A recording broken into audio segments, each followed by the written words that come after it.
The cafe went dead silent the moment she laughed at him.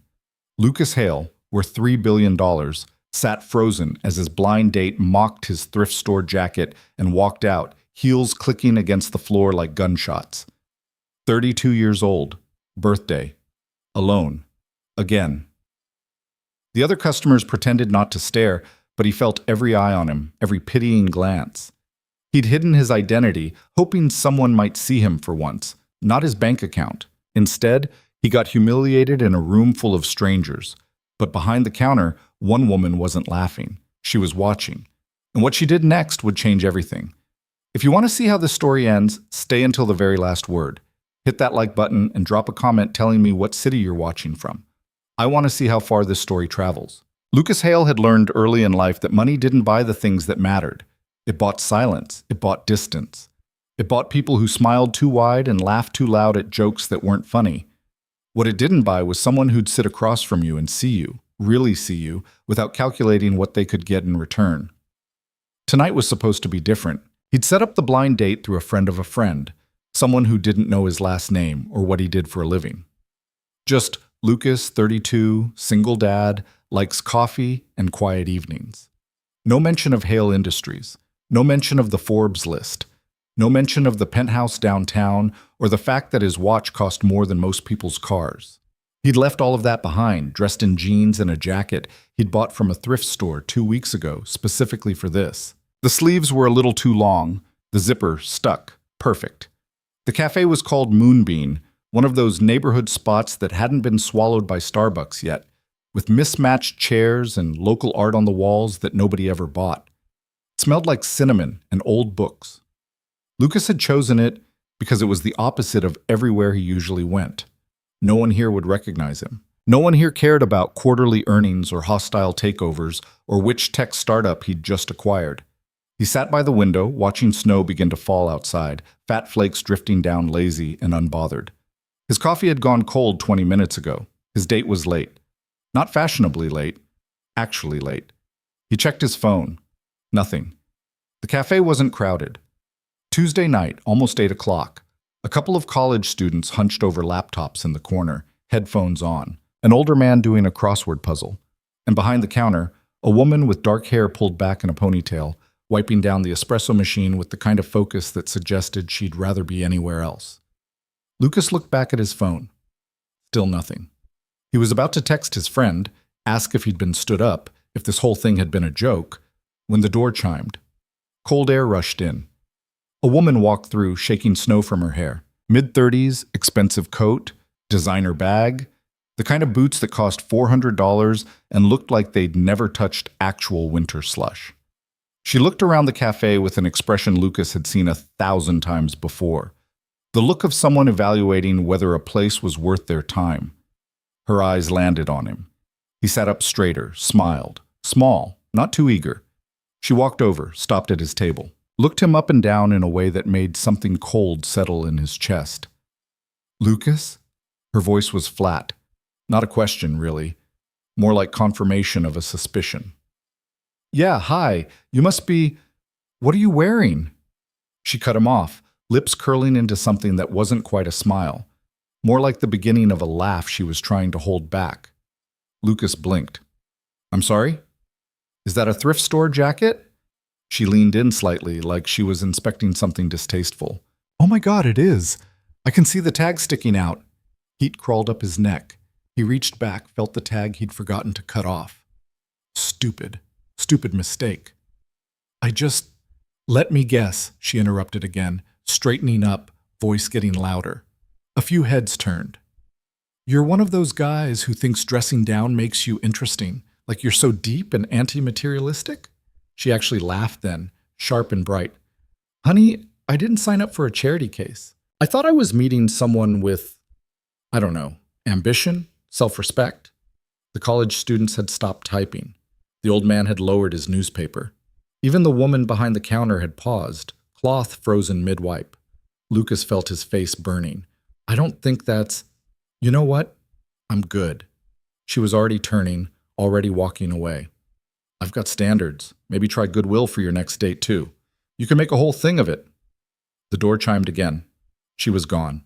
The cafe stayed quiet for exactly 3 seconds. Then the murmurs started. Low voices, someone coughing, the espresso machine hissing back to life. Everyone pretending they hadn't just witnessed that. Everyone failing. Lucas sat very still. His hands were shaking. He pressed them flat against the table, against the cold wood grain, and stared at his reflection in the dark window.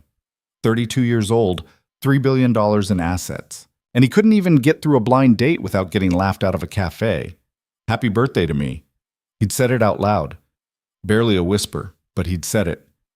Excuse me? Lucas looked up. The woman from behind the counter stood next to his table, holding a small plate. On it sat a slice of chocolate cake with a single candle stuck in the center, already lit. The flame wavered slightly. She set it down in front of him without asking. No one should spend their birthday alone.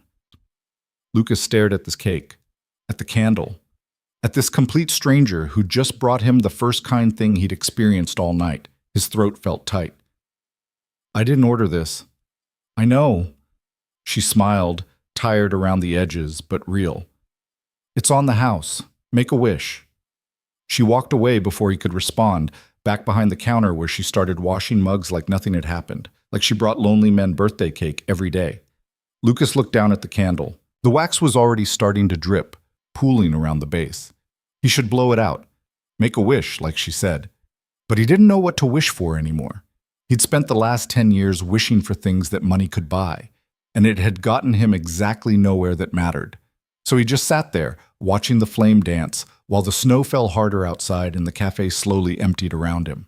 When he finally blew out the candle, he didn't make a wish at all. He just thought, that was kind, and maybe that was enough. Lucas didn't plan to come back. He had a company to run, a son to raise, a life that existed in glass towers and boardrooms and houses too big for two people.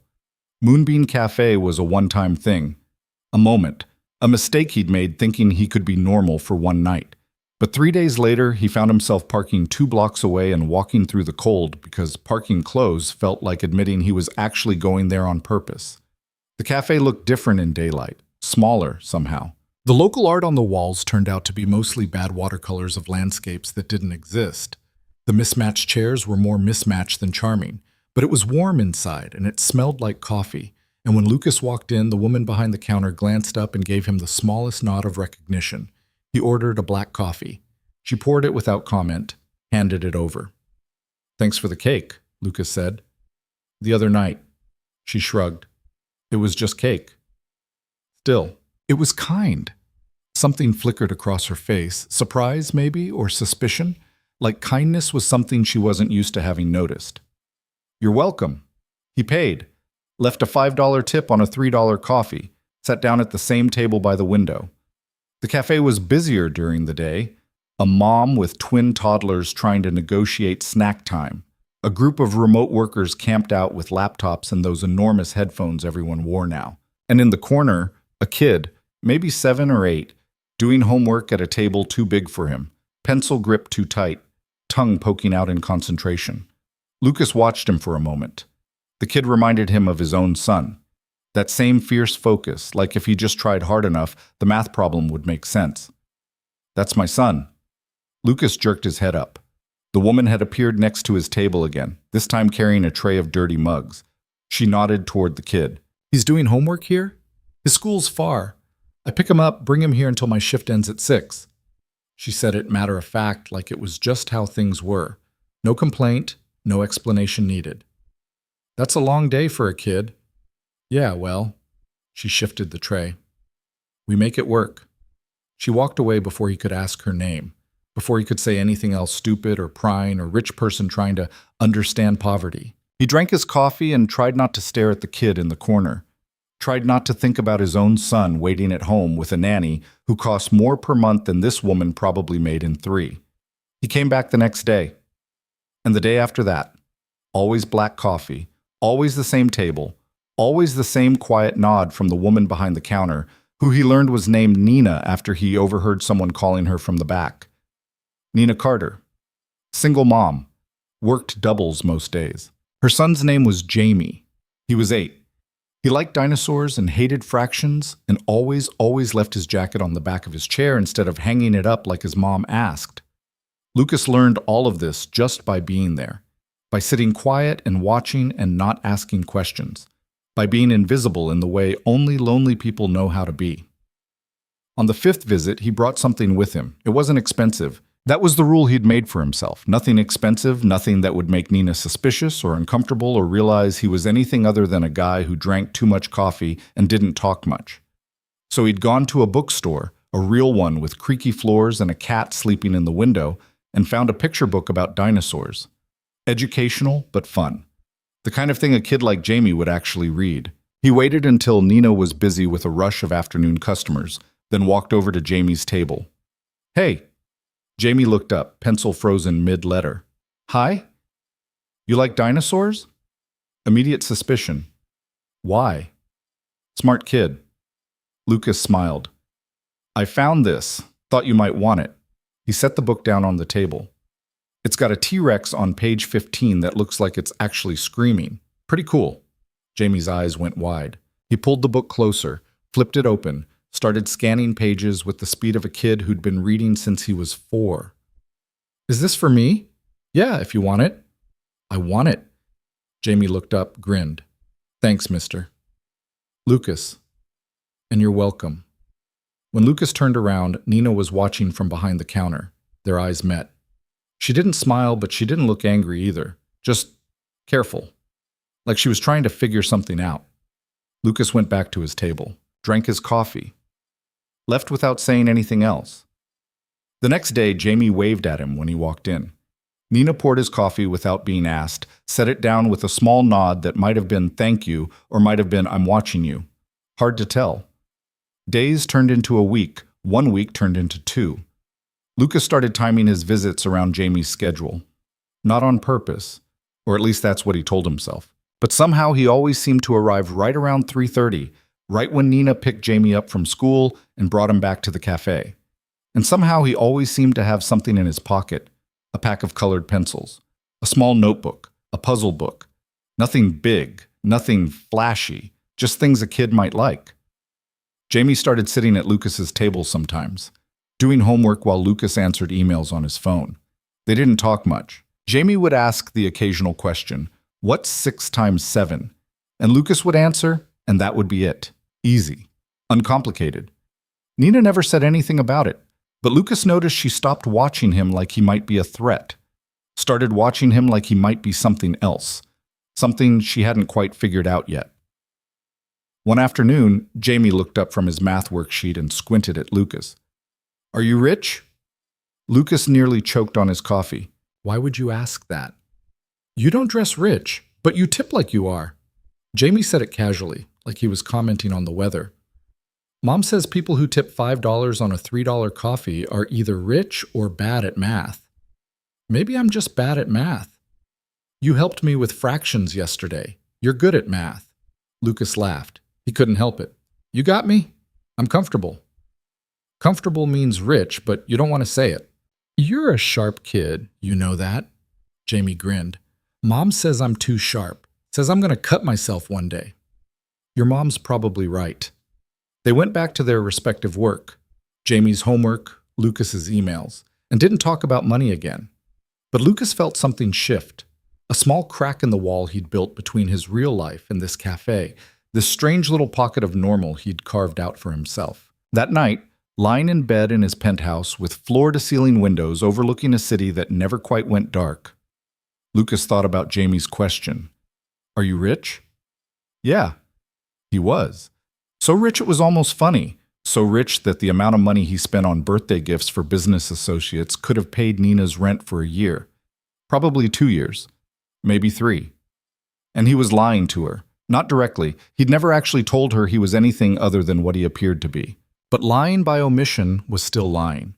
Every time she poured his coffee and smiled that tired smile, every time Jamie showed him a dinosaur drawing and asked what he thought, Lucas was lying.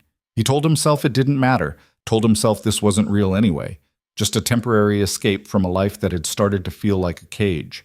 He'd stop going to the cafe soon, taper off, let it fade naturally. But the next afternoon, he was back. Same table, same coffee, same lie. Check.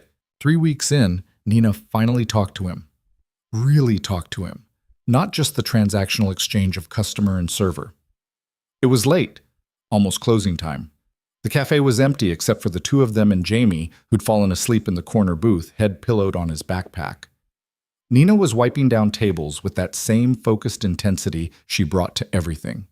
Lucas was still at his table by the window, long finished with his coffee but not ready to leave yet. Leaving meant going home to a house that echoed. Leaving meant answering emails from people who wanted things from him.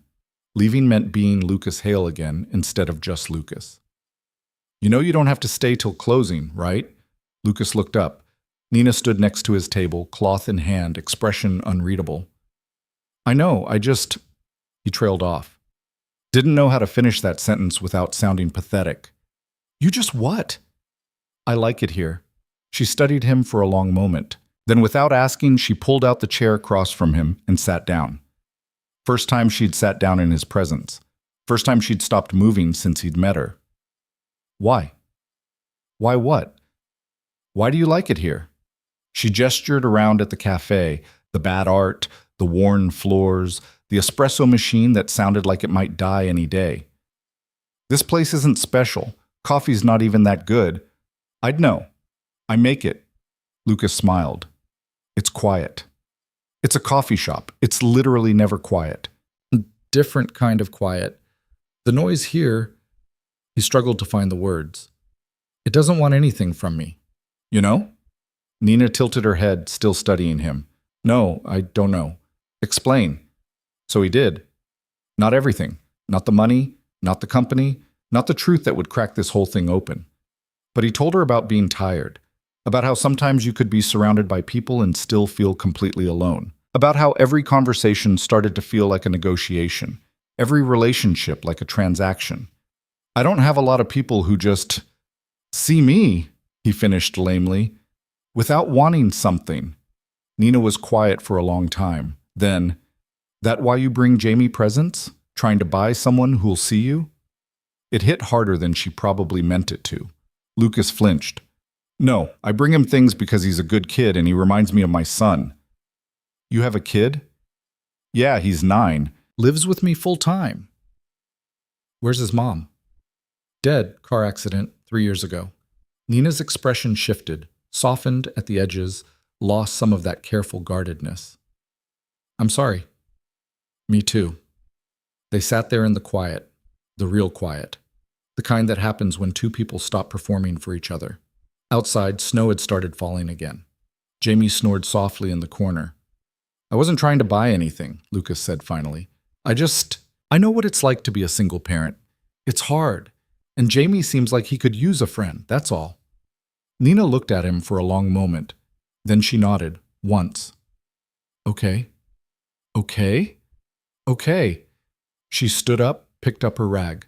But for the record, coffee's on you tomorrow. I'm raising prices. Lucas laughed. Deal. She walked away back to cleaning. But something had changed. Some invisible line had been crossed. He could feel it. When he left that night, Jamie waved sleepily from where Nina was trying to wake him up, and Nina looked over and gave Lucas a small smile that felt like it might actually be real. Lucas drove home in the snow, hands tight on the wheel, and tried not to think about how good that smile had made him feel. Tried not to think about how much he wanted to see it again. Tried not to think about what would happen when she found out who he really was. The thing about lies is they get heavier the longer you carry them. Lucas knew this. Had always known this. In business, he'd built a career on knowing exactly when to reveal information and when to hold it close. Timing was everything. Control the narrative, control the outcome. But this wasn't business. And he was losing control of the narrative in ways that made his chest feel tight when he thought about it too long. He'd started dreaming about the cafe. About Nina's laugh. He'd heard it exactly 3 times, always when Jamie said something unexpectedly funny.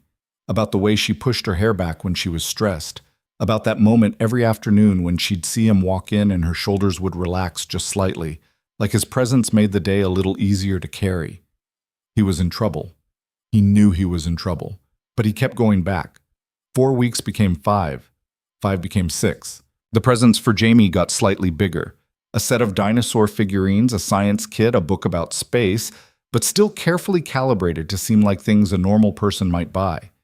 Nothing that would trigger alarm bells. Nothing that would make Nina ask questions he couldn't answer. His son, Evan, started asking where Dad went every afternoon. Just a coffee shop, Lucas told him. For 2 hours? I like the coffee. Evan, 9 years old and too smart for his own good, just looked at him. You have a coffee machine in your office that costs more than a car. How do you know how much the coffee machine costs? I looked it up. Why do you go to a coffee shop when you have a $14,000 coffee machine at work? Lucas didn't have a good answer for that, so he deflected, asked about school, about Evan's day, about anything that would make his son stop looking at him like he was a puzzle that didn't quite fit together anymore. But Evan was right. It didn't make sense. None of this made sense. Lucas Hale, CEO of Hale Industries, worth $3 billion, spending 2 hours a day in a neighborhood cafe pretending to be someone he wasn't, bringing gifts to a woman's kid, drinking overpriced coffee that wasn't even good, lying. All of it was lying. And the worst part? He was starting to forget why he'd started lying in the first place. It happened on a Wednesday. Late afternoon, almost March now, the snow finally giving way to that gray slush period where winter hadn't left but wasn't quite trying anymore either. Lucas walked into Moonbeam at his usual time, and immediately something felt wrong. Nina was behind the counter, but her movements were sharp, angry. She was slamming things, not hard enough to break anything, but hard enough that people were glancing over. Jamie sat in the corner, hunched small, pencil gripped white-knuckled. Lucas ordered his coffee. Nina poured it without looking at him, hands shaking slightly. Everything okay? Fine. She bit the word off, set his cup down hard enough that coffee sloshed over the rim. Everything's fine. It very clearly wasn't fine. Lucas paid, left his usual tip, went to his table. Tried to focus on his phone, couldn't. 20 minutes passed. A man walked in, late 40s, expensive suit, the kind of guy who thought waitresses existed to serve him in every sense of the word. He ordered something complicated, something with specifications and substitutions, and a tone that made it clear he viewed Nina as an inconvenience. Nina made his drink. Got the order wrong, or maybe he changed his mind, hard to tell. Either way, he started complaining, loudly, about the service, the quality, the fact that he'd been coming here for years, and it kept getting worse. Nina apologized. Remade the drink. The guy kept going, getting louder, other customers starting to look uncomfortable. That's when Lucas heard it. Maybe if you spent less time flirting with customers and more time doing your job, you'd get things right. Nina's face went white, then red. Excuse me? You heard me. I've seen you chatting up that guy. He jerked his thumb toward Lucas. Every day for weeks. Meanwhile, paying customers get treated like garbage. I'll remake your drink. Again. But you need to lower your voice. Or what? You'll have your boyfriend throw me out? Lucas was standing before he consciously decided to move, walking toward the counter, every eye in the cafe tracking him. Hey! The guy turned, looked Lucas up and down, thrift store jacket, jeans, nothing impressive. What? She's doing her job. You're being disrespectful. Maybe take it down a notch. Oh, great. The boyfriend speaks. The guy laughed, ugly and sharp. Let me guess. You come here every day, nurse one coffee for hours, leave a big tip to impress her? Classic. Women like her eat that up. Single moms especially. Nina made a sound like she'd been slapped. Lucas felt something cold slide through his chest. You need to leave. Who's going to make me? You? The guy stepped closer. Taller than Lucas, broader. Confidence of someone who'd never been properly checked. Look at you. Can't even afford a decent jacket. What, you think because you buy her kid a few toys, you're going to swoop in and play hero? Lucas didn't move. Didn't blink. Used the voice he used in boardrooms when someone needed to be reminded exactly who they were talking to. I'm going to say this once. You're going to take your drink. Or not, I don't care. You're going to walk out that door. And you're not coming back. Clear? Something in his tone must have landed because the guy's expression flickered. Uncertainty, just for a second. This is a public place. I can... No, you can't. Lucas didn't raise his voice, didn't need to. Leave. Now. The guy looked at Nina, at Lucas, at the other customers, all watching now. Then he grabbed his coffee and stormed out, muttering about lawsuits and complaints, and how he'd never come back anyway. The door slammed. The cafe stayed quiet. Lucas turned to Nina. "You okay?" She was staring at him, really staring, like she was seeing him for the first time. "What just happened?" "Guy was a jerk. He's gone." "No, I mean..." She shook her head. "Who are you?" "What?" "That thing you just did. That voice. That's not..."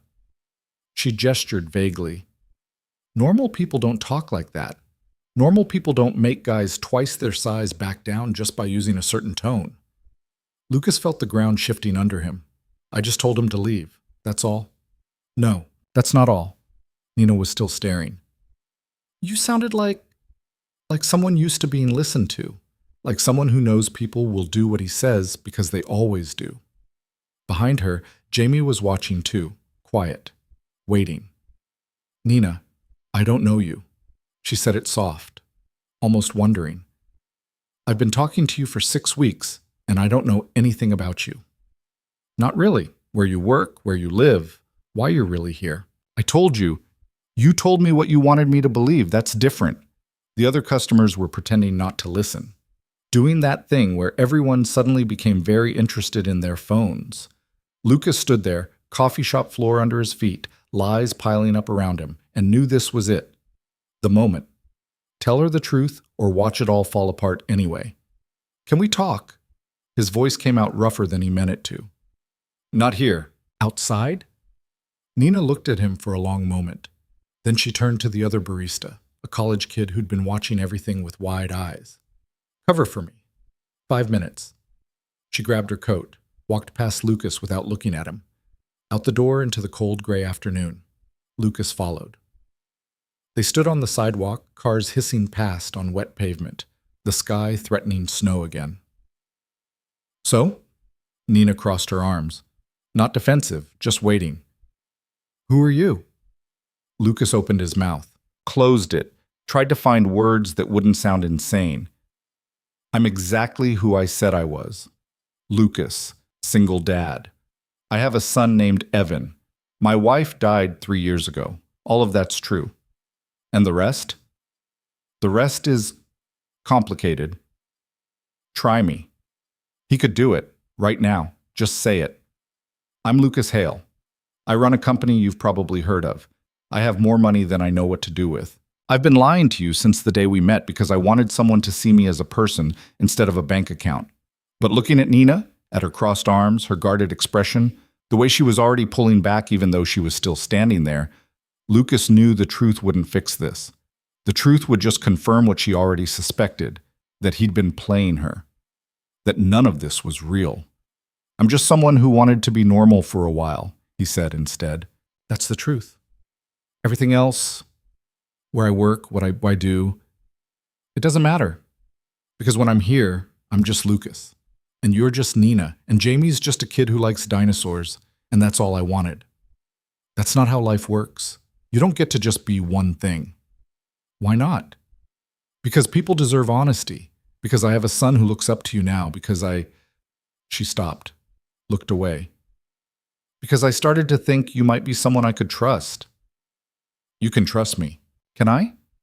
She looked back at him, and her eyes were too bright. "Because right now all I know is that you've been coming to my cafe for weeks, getting close to my kid, and I don't even know your last name. Hale. It's Hale." Something flickered across her face. "Hale? Yeah. Like Hale Industries?" And there it was, the moment everything cracked open. Lucas didn't answer, didn't need to. His silence was answer enough. Nina took a step back, then another. "Oh my God." "Nina, you're him. You're Lucas Hale. The Lucas Hale. It's not, I served you coffee for 6 weeks, and you're one of the richest men in the city." She laughed, but it sounded wrong, broken. "What was this? Some kind of social experiment? See how the poor people live?" "No, God no. I just wanted..." "What? To slum it for a while? Buy my kid some toys and feel good about yourself? That's not fair. You lied to me." "I didn't lie. I just didn't tell me the truth. Which is the same thing. Nina shook her head, backing toward the cafe door. I need to get back to work. Please don't come back here. Nina, wait. I mean it, Lucas, or should I call you Mr. Hale? I don't even know anymore. She pulled open the door, looked at him one last time. I really thought you might be different. I thought you might actually see me. Turns out you were just playing dress-up while I was actually living my life. The door closed behind her. Through the window, Lucas watched her walk to the back of the cafe, shoulders rigid. Jamie looked up, confused, and she said something to him, too far away for Lucas to hear. Then she disappeared into the back room. Lucas stood on the sidewalk in the cold, wet snow starting to fall again, and felt the weight of every lie he'd told settling onto his shoulders. He'd wanted someone to see him. Instead, he'd made sure nobody could.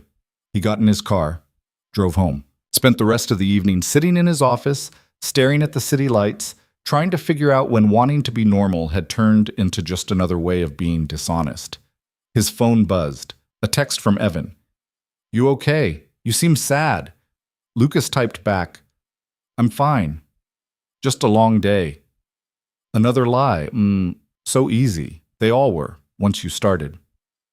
He didn't go back to Moonbeam the next day, or the day after that. Nina had asked him not to, and for once, he did what someone asked instead of what he wanted. But he couldn't stop thinking about her, about Jamie, about that cafe and the strange pocket of normal he'd found there, even if it was built on a foundation of things he hadn't said. A week passed. Then two. Lucas threw himself into work, into being the CEO everyone expected him to be. Made decisions worth millions. Attended meetings that would bore a normal person to tears. Came home to Evan and tried to be present, tried to be dad, tried not to think about a woman who poured coffee and raised a kid alone and had every right to hate him. Evan asked once, how come you don't go to that coffee shop anymore? Just got busy. You're always busy. You went anyway before. Things change. Evan looked at him with those two old eyes kids get when they've lost a parent young. Did you mess something up? Lucas thought about lying, thought about deflecting, thought about all the ways he'd gotten so good at not answering questions. Instead, he said, yeah, I did. Can you fix it? I don't know, maybe. Maybe it's too late. Mom used to say it's never too late if you mean it. And there it was, wisdom from a dead woman delivered by their 9-year-old son. Lucas felt something crack in his chest. Your mom was usually right, so fix it. It's not that simple. Why not? Because I'm scared. Because I don't know how. Because what if I try and she still doesn't forgive me? And then I have to live with knowing I can't fix this, can't buy my way out of it, can't make it right no matter how much money I throw at the problem. But he couldn't say any of that to his son, so he just said, I'll think about it. Evan nodded, satisfied, and went back to his homework. Lucas sat there in his enormous house with its cathedral ceilings and its art that cost more than Nina probably made in a year, and tried to figure out what fixing it would even look like. He could apologize. That was the obvious move. Show up at the cafe, say he was sorry, explain himself better than he had on that sidewalk in the snow. But Nina had asked him not to come back, and maybe that was answer enough. Maybe some things, once broken, stayed broken. Lucas thought about the birthday cake with its single candle, about the way Nina had set it down without asking, without expecting anything in return, about how she'd said, no one should spend their birthday alone. She'd been kind to him when she thought he had nothing. That meant something. That meant everything. He couldn't make it right. But maybe he could do something right. Lucas pulled out his phone, made a call, started putting together something that might not fix what he'd broken, but might at least show Nina that he'd been listening, that he'd seen her too, even if he'd been too much of a coward to let her see all of him. It took 3 days to arrange, 3 days of calls and meetings, and using every resource at his disposal, the ones that came with being Lucas Hale instead of just Lucas. And when it was done, when everything was set up and ready, Lucas wrote a letter. Not an email, not a text, an actual letter, handwritten on paper that didn't cost a fortune because he'd learned his lesson about pretending to be something he wasn't. He didn't go to the cafe, didn't force a confrontation, just sent the letter by courier, anonymous, nothing fancy, and hoped that maybe this time honesty would be enough. Then he waited, and waited, and wondered if some mistakes were just too big to fix, even when you meant it. The letter arrived on a Thursday morning, slipped under the cafe door before Nina opened for the day. She almost missed it. Would have, probably, if Jamie hadn't spotted the envelope while she was wrestling with the espresso machine that had chosen today of all days to start making a grinding noise that sounded expensive. "Mom, there's something on the floor." Nina glanced over. White envelope, her name written across the front in handwriting that was almost aggressively neat. No return address? No stamp? Hand-delivered, then. She picked it up, turned it over. Nothing else. Just her name. "Who's it from?" Jamie asked, already losing interest, heading toward his usual corner table with his backpack. "Don't know yet." Nina slid her finger under the seal, pulled out 2 pieces of paper. One was a letter. The other was something else, something that made her hands go still.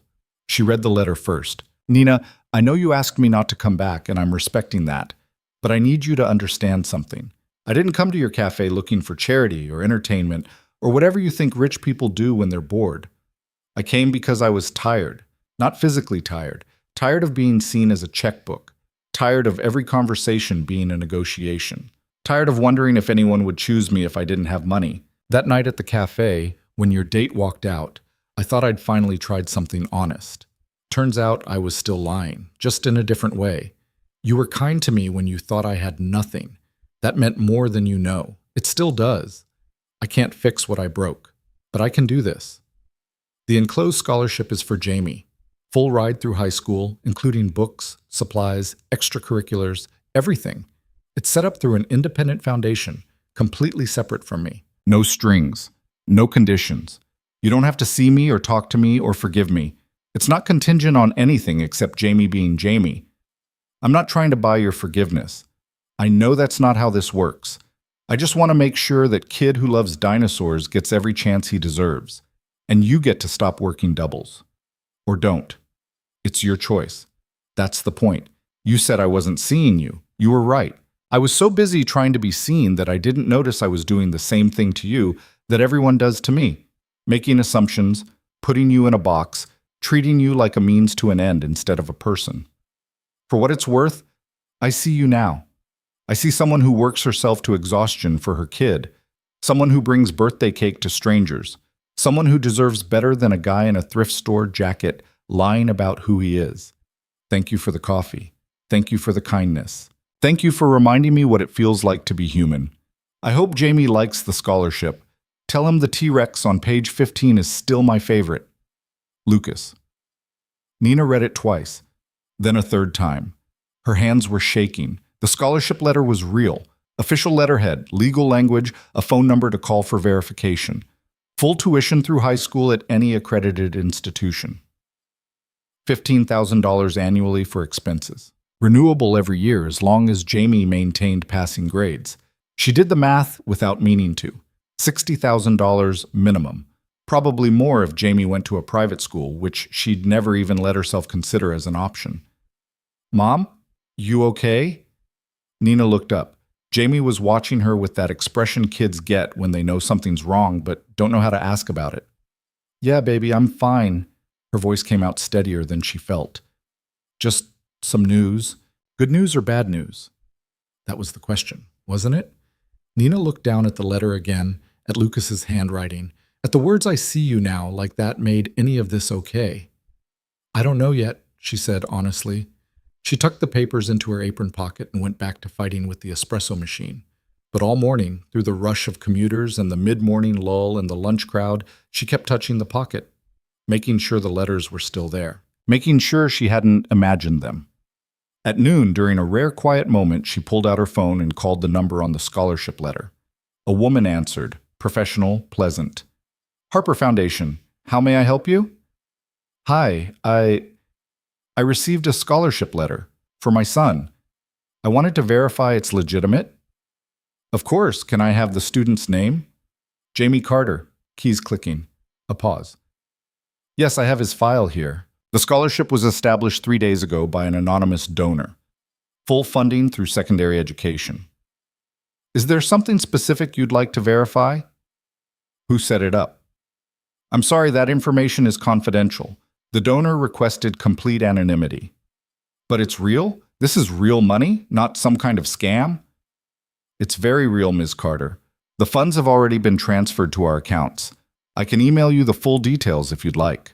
You'll need to sign some paperwork, but there are no conditions beyond maintaining academic eligibility.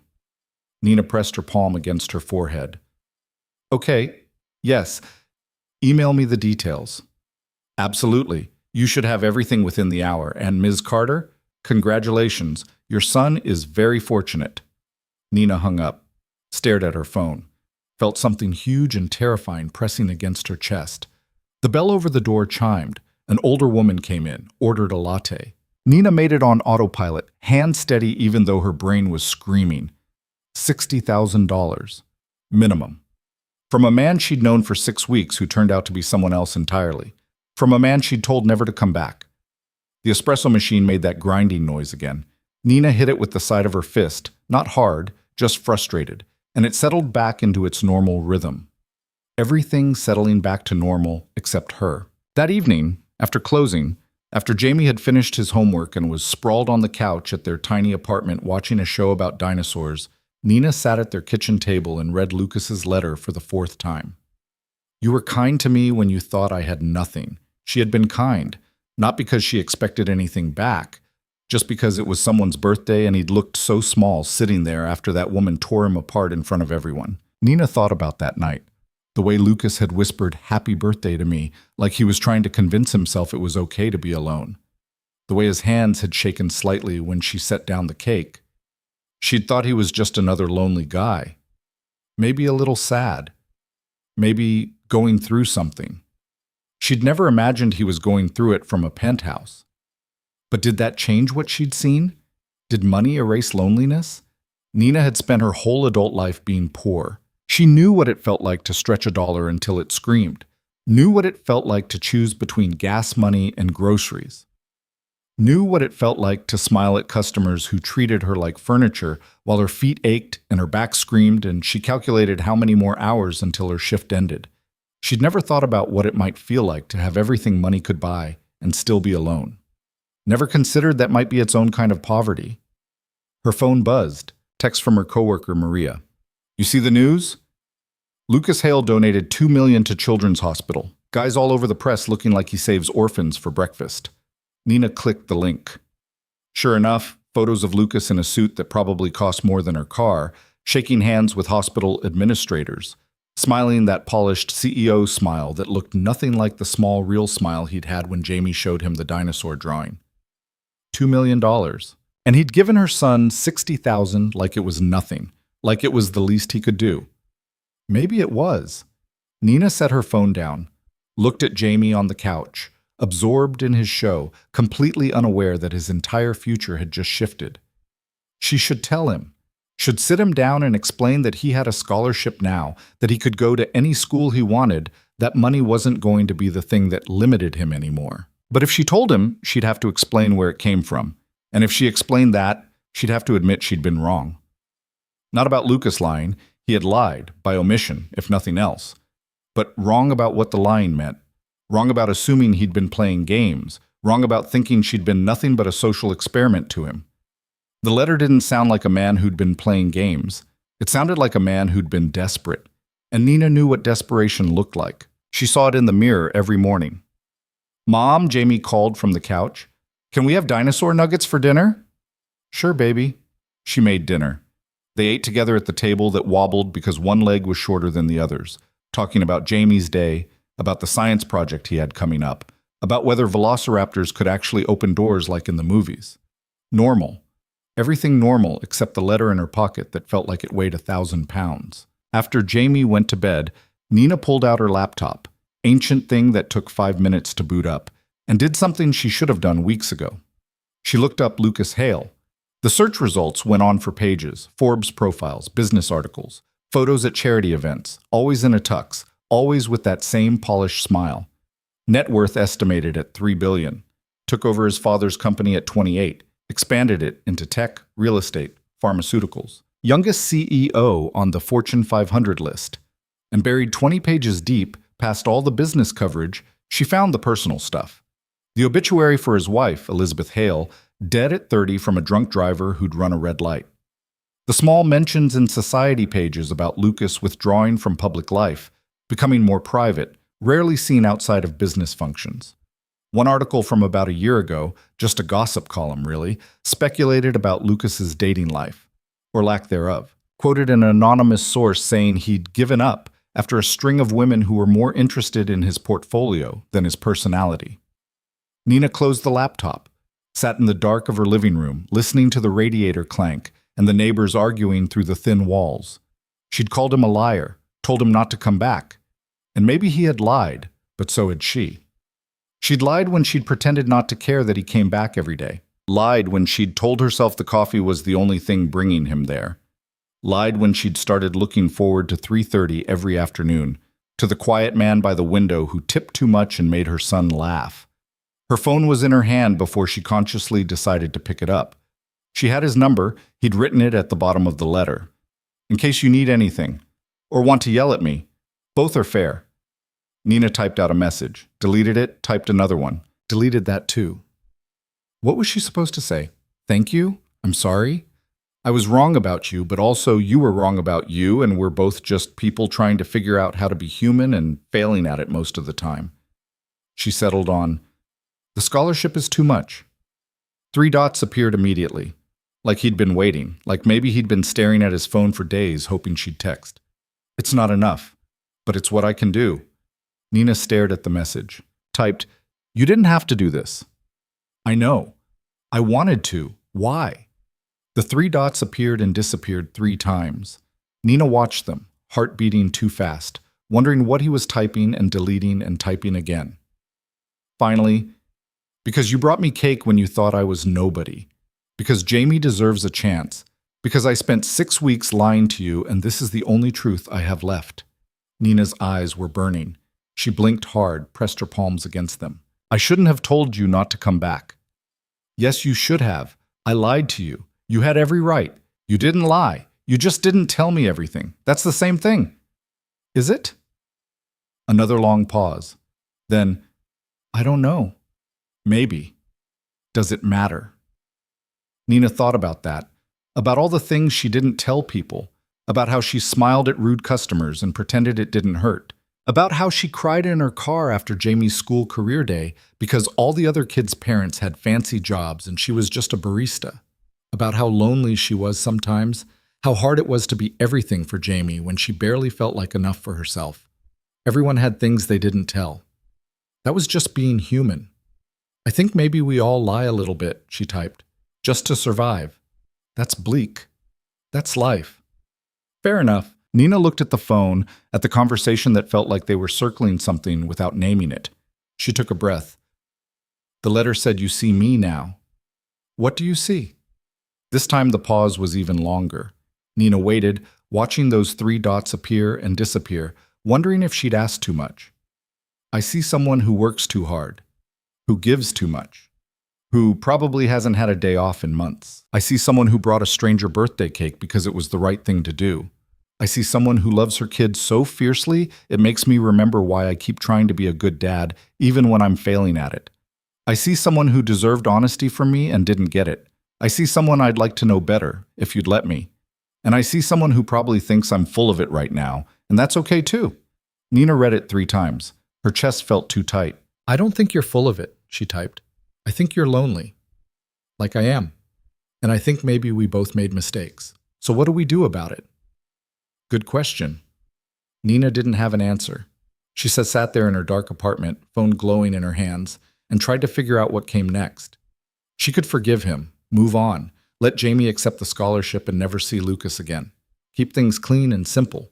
Or she could do something stupidly complicated. Something risky. Something that might blow up in her face but might also be worth it. Come back to the cafe, she typed before she could talk herself out of it. Tomorrow. 3:30. We'll talk. Actually talk.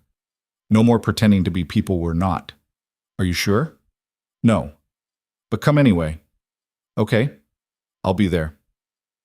Nina set her phone down, looked around at her tiny apartment with its secondhand furniture and its walls that needed paint, and its life that was small and hard and hers. Then she looked at the scholarship letter on the table, at the future it represented for Jamie, at the terrifying possibility that maybe, just maybe, something good could come from all this mess. She didn't sleep much that night, kept replaying the conversation, wondering if she was making another mistake, wondering if Lucas would actually show up, or if this was just another version of the blind date, another person who'd take one look at her real life and decide it wasn't worth the trouble. But 3:30 the next afternoon, right on time, the bell over the cafe door chimed and Lucas walked in. He was wearing the thrift store jacket, the one with the too long sleeves. Nina almost laughed. He walked to the counter, hands in his pockets, looking uncertain in a way that was so different from the CEO in all those photos. "Hi," he said. "Hi." Nina wiped her hands on her apron. The cafe was mostly empty, mid-afternoon lull, just a couple of laptop workers who weren't paying attention. "Black coffee?" "Please." She poured it, set it down. Their fingers brushed when he reached for the cup and Nina felt it like electricity. "So," Lucas said, We're talking. Where do we start?" Nina glanced at Jamie in his corner, deep into a book about space, then back at Lucas. "How about the truth, all of it? No more half stories." Lucas nodded. "Okay, truth." He took a breath. "My name is Lucas Hale. I'm 32. I run a company my father built, and I'm pretty sure I hate it most days, but I don't know how to walk away. I have a 9-year-old son named Evan who's smarter than me and notices everything. My wife died 3 years ago, and I still don't know how to talk about it without feeling like I'm going to break. I set up that blind date because I was tired of being alone, but I was more tired of being valued for my money. I came back to this cafe every day for 6 weeks because it was the only place I felt like a person. And I brought your son presents because he reminded me of mine, and because making him smile made me feel less like I was failing at everything." He stopped, swallowed hard. "That's the truth. All of it. Or most of it. The important parts, anyway." Nina felt something shift in her chest. "Okay, my turn." She leaned against the counter. "My name is Nina Carter. I'm 30. I work here 6 days a week, and I'm always tired. Jamie's father left when I was pregnant, and I haven't heard from him since. I work doubles because I have to, not because I want to. I haven't been on a date in 4 years because I don't have time, and I don't trust people anymore. I brought you that cake because you looked sad, and I know what sad looks like.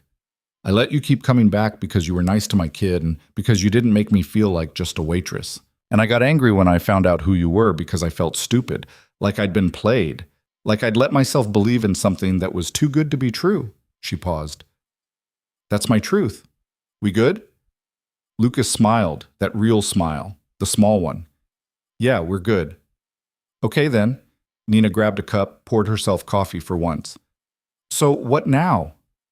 "Now we figure out if there's a version of this that's honest, where I don't have to pretend to be broke and you don't have to pretend you're okay with everything." "I don't know if I'm okay with everything." "That's fair. I wouldn't be either." Nina sipped her coffee. It was terrible. She really did make bad coffee. "The scholarship, that can't be about me."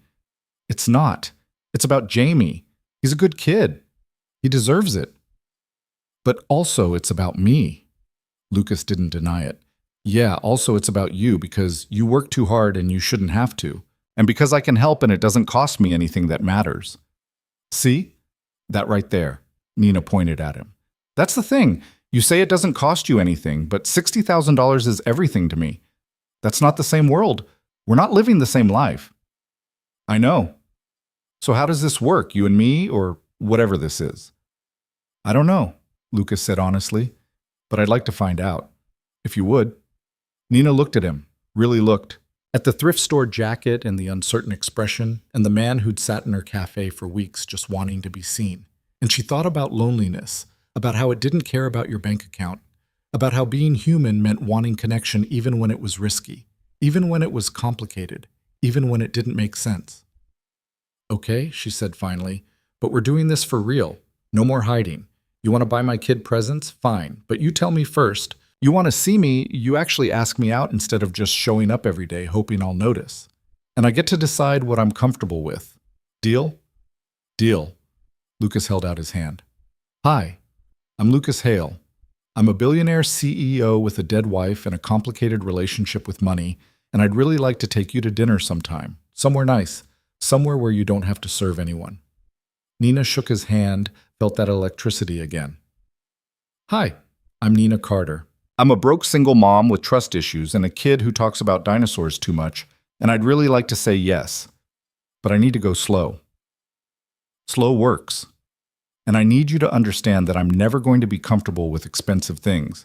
I'm never going to fit into your world. I don't want you to fit into my world. My world is terrible. Lucas smiled.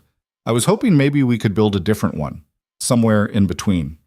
Nina felt herself smiling back. That's really cheesy. I know, sorry. Don't be. I kind of liked it.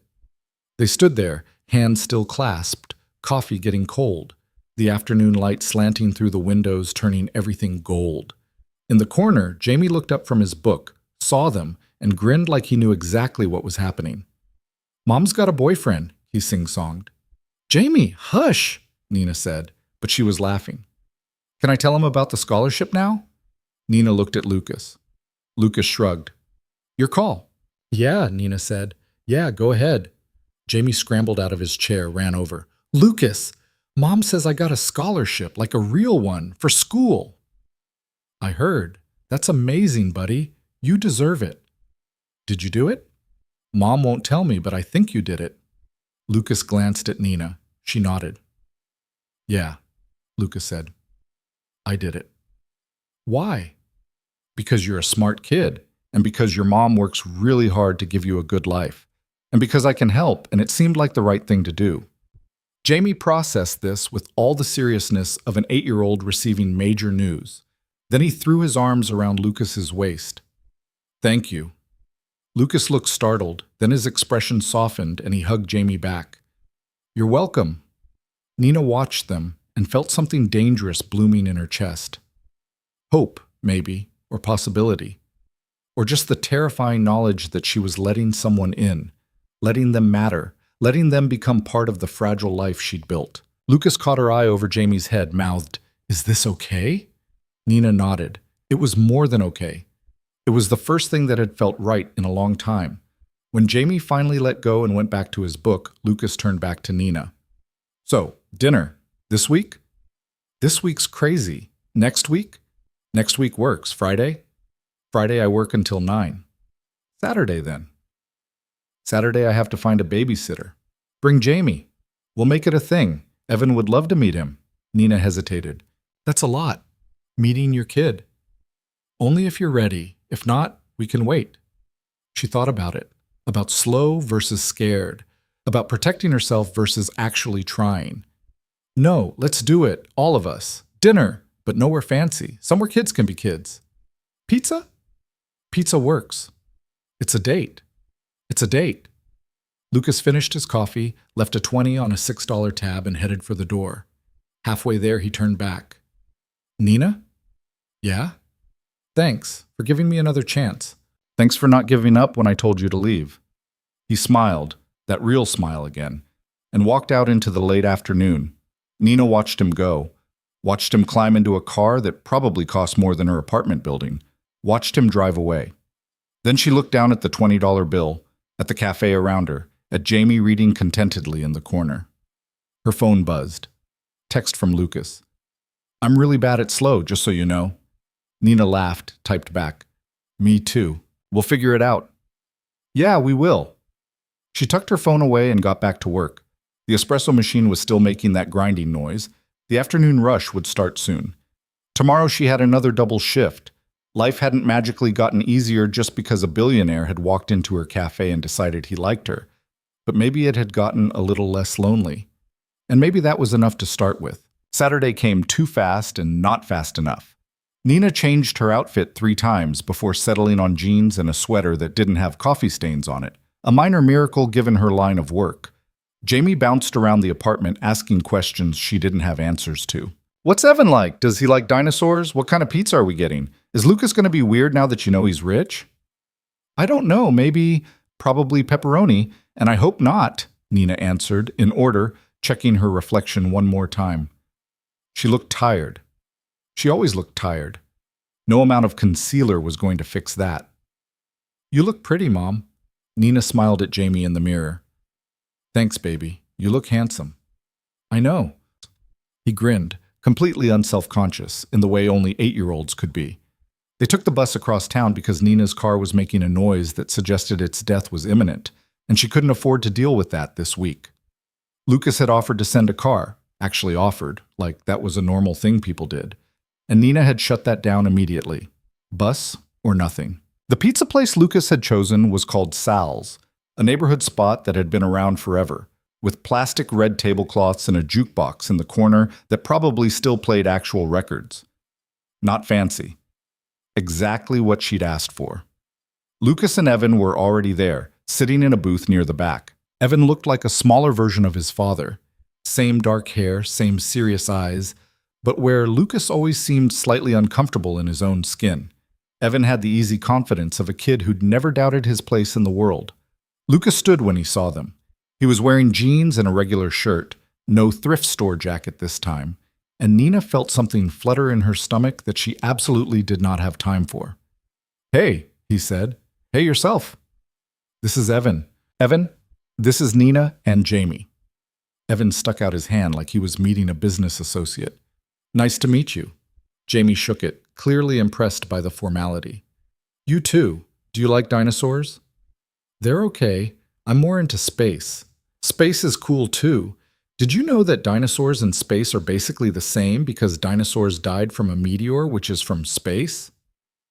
Evan considered this. That's actually a pretty good point. And just like that, the kids were off, sliding into the booth and immediately launching into a debate about whether astronauts or paleontologists had the better job. Nina sat down across from Lucas, hyper-aware of his knee almost touching hers under the table. "Well, that was easy. Evan's good with people, better than I am." "You're okay with people." "I'm okay at pretending to be okay with people. There's a difference." A waitress came by. Older woman, looked like she'd been working there since the place opened. She didn't recognize Lucas, didn't treat him any differently than any other customer, and Nina watched some of the tension leave his shoulders. They ordered pizza, pepperoni for the kids, half mushroom, half sausage for the adults because apparently Lucas hated peppers as much as she did, which felt like the kind of small compatibility that shouldn't matter but somehow did. "So," Lucas said after the waitress left. "How was your week?" "Long? Yours?" "Same. Had a board meeting that lasted 4 hours. Pretty sure I aged a year." "What do you even do in a board meeting for 4 hours?" "Argue about things that don't matter while ignoring things that do. It's an art form." Nina laughed. "Sounds terrible." "It really is." Lucas leaned back and his knee definitely touched hers this time. Neither of them moved away. "I kept thinking about this. Tonight. All week." "Yeah?" "Yeah. Almost texted you about 100 times." "Why didn't you?" "Because you said slow and I was trying to respect that." "How am I doing?" "Terrible. You texted me 17 times. 18, but who's counting?" Nina smiled despite herself. "They were good texts." "Oh yeah? Which one was your favorite?" "The one about your son asking if you were dating the coffee lady." "That was humiliating for me, just so you know. He's 9. He shouldn't be that observant." "What'd you tell him?" Lucas looked at her, something soft in his expression that made her chest feel tight. "I told him I was trying to, that it was complicated, that I really liked the coffee lady, and I hoped she liked me back." "And what'd he say?" "He said if she didn't like me back, she was probably smart, and I should respect her choices. Then he asked if this meant he could stay up late on weekends." Nina laughed, loud enough that the kids looked over. "I like your son. He's pretty great. Smarter than me, like I said." The pizza arrived, and for a while they just ate and watched the kids interact. Evan was explaining something about Mars rovers, and Jamie was listening with the intensity of someone hearing the gospel. It was sweet. Weird, maybe. This collision of their two worlds, but sweet. "They get along," Lucas observed. "Almost like they're actual human children and not incompatible species." "I wasn't sure. Evan doesn't have a lot of friends. He's too serious, gets that from me. Jamie doesn't have many either, gets too excited about things, talks too much." "Sounds perfect to me." Nina looked at Lucas, at the way he was watching the kids with something gentle in his eyes, and felt that dangerous hope blooming again. She wanted to trust this, wanted to believe it could work. But she'd been burned before by wanting things. "Can I ask you something?" she said. "Anything." "Why me? I mean, really, you could date anyone. Models, actresses, other CEOs, people who fit into your life. Why a broke barista with a kid and trust issues?" Lucas set down his pizza, wiped his hands on a napkin, took his time answering. "You want the real answer or the one that makes me sound less pathetic?" "Real answer. Because you're the first person in years who looked at me and didn't see dollar signs. Because you brought me birthday cake when I was nobody.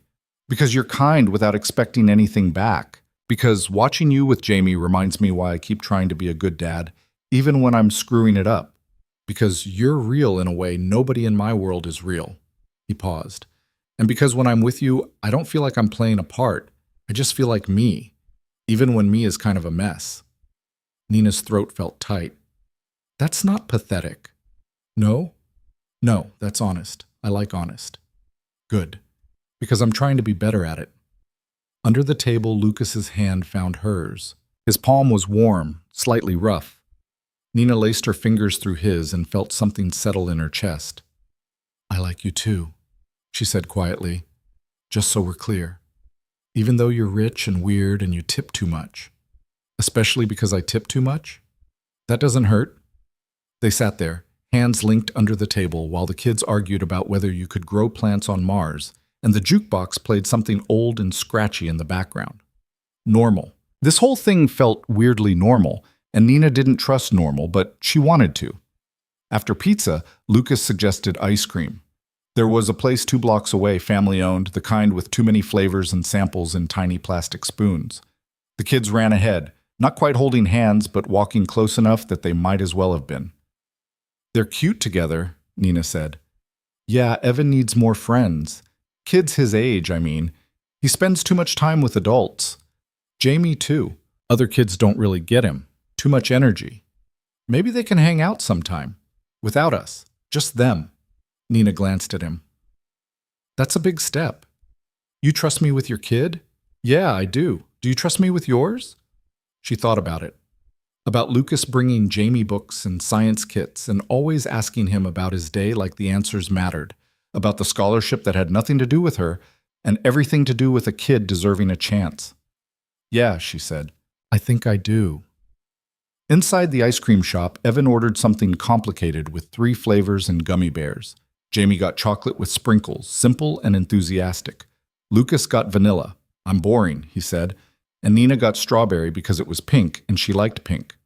They sat outside even though it was cold, the kids at one table and the adults at another, close enough to supervise but far enough for privacy. "This is nice," Lucas said. "It is. I was terrified, you know. That you'd hate this, that the kids wouldn't get along, that I'd say something stupid and ruin it." "Did you say something stupid?" "Probably. I usually do." Nina bumped her shoulder against his. "You're doing fine." "Yeah?" "Yeah." They finished their ice cream as the sun set, the sky going orange and purple, the streetlights flickering on. The kids were laughing about something, heads together like they'd been friends for years instead of hours. Lucas's phone buzzed. He glanced at it, frowned, silenced it. "Work?" Nina asked. "Yeah, always work." "You should get it if you need to." "I don't need to. Not right now." He looked at her. "This matters more." Something warm spread through Nina's chest. "You're getting better at this honest thing." "I have a good teacher." They walked back toward the bus stop, the kids running ahead again, their voices carrying in the cold evening air. Lucas walked close enough that their shoulders kept brushing, and Nina let herself lean into it, just a little. At the bus stop, Evan tugged on Lucas's sleeve. "Dad, can we give them a ride? The bus takes forever." Lucas looked at Nina. "We can, if you want. No pressure." Nina hesitated. The bus did take forever, and it was cold, and Jamie was already yawning. "Okay," she said, "but nothing ridiculous. No limo, no driver, just a regular car." "I have a regular car." "Do you, though?" Lucas grinned. "It's a sedan. 4 doors, very boring." The sedan turned out to be a BMW, which was not boring by any stretch of Nina's definition, but at least it wasn't a Bentley or whatever rich people drove. The interior smelled like leather and something expensive she couldn't identify. Jamie was asleep before they made it 3 blocks. Evan was explaining something about black holes, and Nina half listened while watching the city slide past the window. Lucas drove carefully, like he was hyper-aware of his precious cargo. His hand rested on the center console, and Nina let her hand drift over, let their fingers tangle together again. "This okay?" he asked quietly. "Yeah, this is okay." They pulled up to Nina's apartment building, shabby even in the dark, with its peeling paint and broken security gate. Nina felt a flash of embarrassment, seeing it through Lucas's eyes. But he just put the car in park and looked at her. "Thank you for tonight," he said. "I should be thanking you. You paid for everything." "Nina?" "What?" "Let me do nice things for you without turning it into a transaction. Please." She wanted to argue, wanted to insist on paying him back, on keeping things equal, on not owing anyone anything. But the look in his eyes stopped her. "Okay," she said. "Thank you. Tonight was really nice. Can we do it again? Soon?" "Yeah, I'd like that." In the back seat, Evan had fallen asleep too, slumped against the window. 2 kids who'd met as strangers and ended as friends, which felt like some kind of miracle. Nina unbuckled Jamie carefully, got him into her arms even though he was getting too big for this. Lucas got out, came around to open her door, and she let him because arguing about it felt stupid. "I'll text you," he said. "You better." He kissed her cheek, quick, soft, barely there, and Nina felt it like a brand. Then she was climbing the stairs to her apartment, Jamie heavy in her arms, the taste of strawberry ice cream still on her tongue, and Lucas's touch still warm on her skin. Inside, she put Jamie to bed without changing him out of his clothes because he was dead asleep and she was tired. Then she collapsed on her own bed and stared at the ceiling, trying to process the night. Her phone buzzed. Text from Lucas. "Made it home. Evan's already asking when he can see Jamie again." Nina smiled, typed back, "Jamie's going to ask the same thing in the morning. What have we done? Created a monster friendship. No going back now. Guess we're stuck with each other." I can think of worse things to be stuck with. Nina felt herself grinning like an idiot at her phone. This was dangerous, this feeling, this hope, this terrifying possibility that maybe something good was happening. Another text. "I had a really good time tonight. Best Saturday I've had in years. Me too. Can I see you this week? Just us?" Nina thought about her schedule, all doubles, every day, barely time to breathe. But she wanted to see him, wanted it enough to make time even when there wasn't any. Wednesday. "I'm off at 6. We could get coffee. At Moonbeam? Somewhere else. Let's go somewhere new. I know a place. I'll pick you up at 6:30? "No picking up. I'll meet you there. You're really bad at letting people take care of you. I'm really good at taking care of myself. There's a difference." "Fair point. I'll send you the address." "Okay. Night, Lucas." "Night, Nina." She plugged her phone in, turned off the light, and lay there in the dark listening to the sounds of her building. The couple fighting next door, the baby crying 2 floors up, the constant hum of the city that never quite went silent. A month ago, she'd been alone, working, surviving, getting through each day. And now there was this man, this impossible man with his money and his sadness and his kid who got along with her kid, and Nina didn't know what to do with any of it. But she wanted to find out. Wednesday, Lucas sent her an address to a coffee shop in a neighborhood Nina had never been to. Not fancy, the text assured her, just good coffee and actual quiet. Nina showed up 10 minutes late because the bus hit traffic and her hair wouldn't cooperate, and she'd changed shirts twice before giving up. Lucas was already there, sitting at a corner table, and he stood when he saw her with that same uncertain smile that made her heart do stupid things. "You made it," he said. "Sorry I'm late. Bus was a nightmare." "You're fine. I just got here." A lie, probably, but a nice one. The coffee was actually good, which surprised her. She'd gotten used to serving terrible coffee and drinking worse. This tasted like someone cared about what they were making. "So," Lucas said. "How was your week?" "Exhausting. Yours?" "Same. Fired someone. Hated it. Spent 2 days feeling guilty." "Why'd you fire them?" "Embezzlement. He was stealing from the company. Still felt bad about it." "That's because you're a good person." "I'm really not. Good people don't have $3 billion while other people can't afford to eat. Nina paused, cup halfway to her lips. You think about that a lot? The money thing? All the time. How do I justify having this much when... He stopped, shook his head. Sorry, you didn't sign up for my existential crisis. Maybe I did. Maybe that's part of knowing you. Lucas looked at her, something vulnerable in his expression. I don't know how to fix it. The inequality thing. I donate, I pay well, I try to be ethical. But it still feels like I'm playing with monopoly money while people are actually struggling. You gave my son a scholarship. That's one kid. There are millions of kids. Yeah, but you can't save everyone. You can just do what you can. Is it enough? I don't know. Is anything ever enough? They sat with that question, the weight of it, the impossibility of a good answer. Outside, people walked past the window, each of them carrying their own version of enough or not enough. Can I tell you something? Nina said. Always. I used to resent people like you, rich people, people who had everything and still complained. I'd see them in the cafe, dropping $50 on fancy drinks while I was counting quarters for bus fare, and I'd think they had no idea what real problems were. That's fair. But then I met you, and you were sad in this way that money couldn't fix, and I realized everyone's struggling with something. It just looks different depending on what you have. Lucas reached across the table, took her hand. Thank you for saying that. I'm not saying your problems are the same as mine. They're not. You'll never worry about making rent, but lonely is lonely. Grief is grief. Being a single parent is hard whether you're rich or poor. Just harder when you're poor. Yeah, a lot harder. But you get that. That's why the scholarship matters. You see it. They finished their coffee talking about smaller things. Jamie's science project, Evan's upcoming piano recital, the fact that Lucas had never seen Star Wars, and Nina was personally offended. How have you never seen Star Wars? She demanded. I don't know. It just never happened. We're fixing this. Movie night. Soon. Is that a date? That's me educating you on basic cultural literacy. Lucas grinned. Can it be both? I guess it can be both. Walking back to where Nina had parked her dying car, she'd driven tonight, determined to meet him on equal terms. Lucas caught her hand, pulled her to a stop. What? She asked.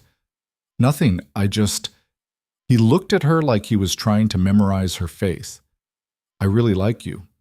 I know we're going slow and I'm respecting that, but I wanted you to know, in case it wasn't obvious. Nina's heart was pounding. It's obvious. Good. I really like you too. Even though you've never seen Star Wars and you tip too much and you overthink everything?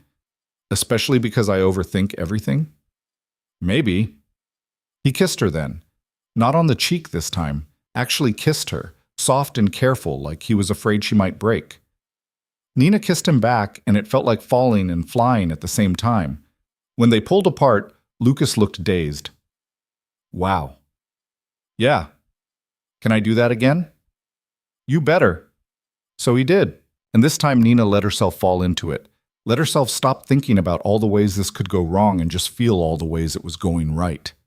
They stood there on the sidewalk, kissing like teenagers, and Nina didn't care who saw. Didn't care that her car was making weird noises, or that she had a double shift tomorrow, or that this whole thing was probably going to get complicated. Right now, it was just them. Just this.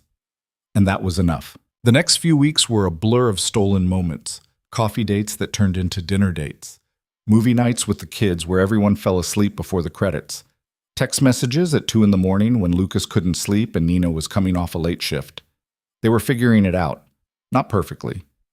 Nina still felt weird when Lucas paid for things, still insisted on splitting checks, even though it was obvious he didn't care. Lucas still sometimes forgot that Nina couldn't just leave work early or take random days off, that her life had constraints, his didn't. But they were trying, and that counted for something. Then came the afternoon that changed everything. Nina was at the cafe, middle of a Tuesday shift, when a man walked in. Expensive suit, polished shoes, the kind of guy who looked like he'd never set foot in a place like Moonbeam before. He walked straight to the counter, ordered nothing, and looked at Nina with an expression she couldn't read. Nina Carter. Yeah? My name is Richard Hale. I'm Lucas's father. Nina felt something cold drop in her stomach. Okay. I'd like to talk to you, if you have a moment. I'm working. It's important. Nina glanced at her coworker, who shrugged. The cafe was dead. Mid-afternoon lull. Fine, 5 minutes. They sat at a table near the window, the same table where Lucas used to sit every day. Richard Hale folded his hands on the surface, looked at her with eyes exactly like his son's, but colder. My son is making a mistake, he said. Nina felt her spine straighten. Excuse me? You seem like a nice woman, hard-working, but you're not right for Lucas. Surely you see that. I don't see that at all. He has responsibilities, a company to run, a certain image to maintain. Dating He paused, like he was choosing his words carefully. A barista with a child complicates things. Nina's hands clenched under the table. Did Lucas send you here? No, he doesn't know I'm here, and I'd prefer to keep it that way. Then why are you here? To make you an offer. Richard pulled out an envelope, set it on the table. There's a check in there, significant amount. Enough to change your life, pay off any debts, set up a college fund for your son, buy a house, whatever you want. Nina stared at the envelope like it might bite her. And in exchange? You walk away, clean break. Tell Lucas it's not working, that you realize the gap between your worlds is too big. He'll be hurt, but he'll move on. You're offering me money to break up with your son. I'm offering you financial security in exchange for doing what's best for everyone involved. Nina laughed. It came out harsh, ugly. You have no idea who I am, do you? I know exactly who you are. I had you investigated. You what? Background check. Financial history. It's standard procedure when someone gets close to my son. You're in debt, your car is dying, you work 60 hours a week and still barely make rent. This, he tapped the envelope, solves all of that. Nina stood up. Her chair scraped loud against the floor. Get out. Ms. Carter, get out of my cafe. And tell Lucas his father is an asshole. Richard Hale stood slowly, picked up the envelope. You're making a mistake. That pride of yours won't pay your bills. My pride is the only thing I've got that money can't buy. So yeah, I'm keeping it. Now leave before I throw you out myself. He left. The envelope stayed on the table. Nina stared at it for a long moment. Then she picked it up, walked to the trash, and threw it away without opening it. Her hands were shaking. Her whole body was shaking. She pulled out her phone, texted Lucas. We need to talk. Tonight. 3 dots appeared immediately. What's wrong? Just come to my place. After Jamie's asleep. 9? Okay. You're scaring me. I'm sorry. Just come. The rest of her shift was a blur. Nina served coffee, wiped tables, smiled at customers, and tried not to think about Richard Hale's cold eyes, or the check she'd thrown away, or how much money had probably been in that envelope. Enough to change your life, he'd said. Maybe it would have. But not in any way that mattered. Lucas arrived at 9:15, looking worried. Nina had been pacing her tiny living room for the past hour, wearing a path in the already threadbare carpet. Jamie was asleep in his room, door closed, and the apartment felt too small and too quiet all at once. What happened? Lucas asked the moment she opened the door. Your text. You never text like that. Are you okay? Is Jamie okay? We're fine. Come in. He stepped inside and Nina closed the door behind him, locked it. Like that would keep the rest of the world out. Your father came to see me today. Lucas went very still. What? At the cafe. This afternoon. He introduced himself. We had a conversation. What kind of conversation? Nina crossed her arms, suddenly cold despite the radiator clanking away in the corner. The kind where he told me I'm not good enough for you. The kind where he offered me money to walk away. The color drained from Lucas's face. He didn't. He did. Had a whole envelope ready. Didn't even tell me how much. Just said it was enough to change my life. Did you? Lucas stopped, swallowed hard. Did you take it? Nina looked at him. Really looked at him. At the fear in his eyes, the tension in his shoulders, the way he was bracing for her to say yes. I threw it in the trash without opening it. Then I told him to get out and that he was an asshole. Lucas exhaled like he'd been holding his breath for years.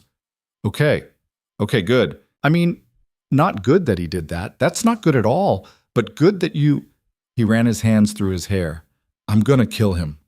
Don't. He's not worth it. He came to your workplace. He tried to pay you off.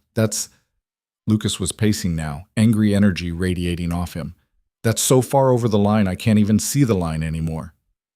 Lucas. He had no right. No right to talk to you, to offer you money, to make you feel like you're not. He stopped, turned to face her. You know you're not what he said, right? You know you're more than good enough? Do I? Nina heard her voice crack. Hated it. Because he had me investigated. Did you know that? Full background check. Knows about my debt, my car, how much I make. Probably knows more about my life than I remember myself.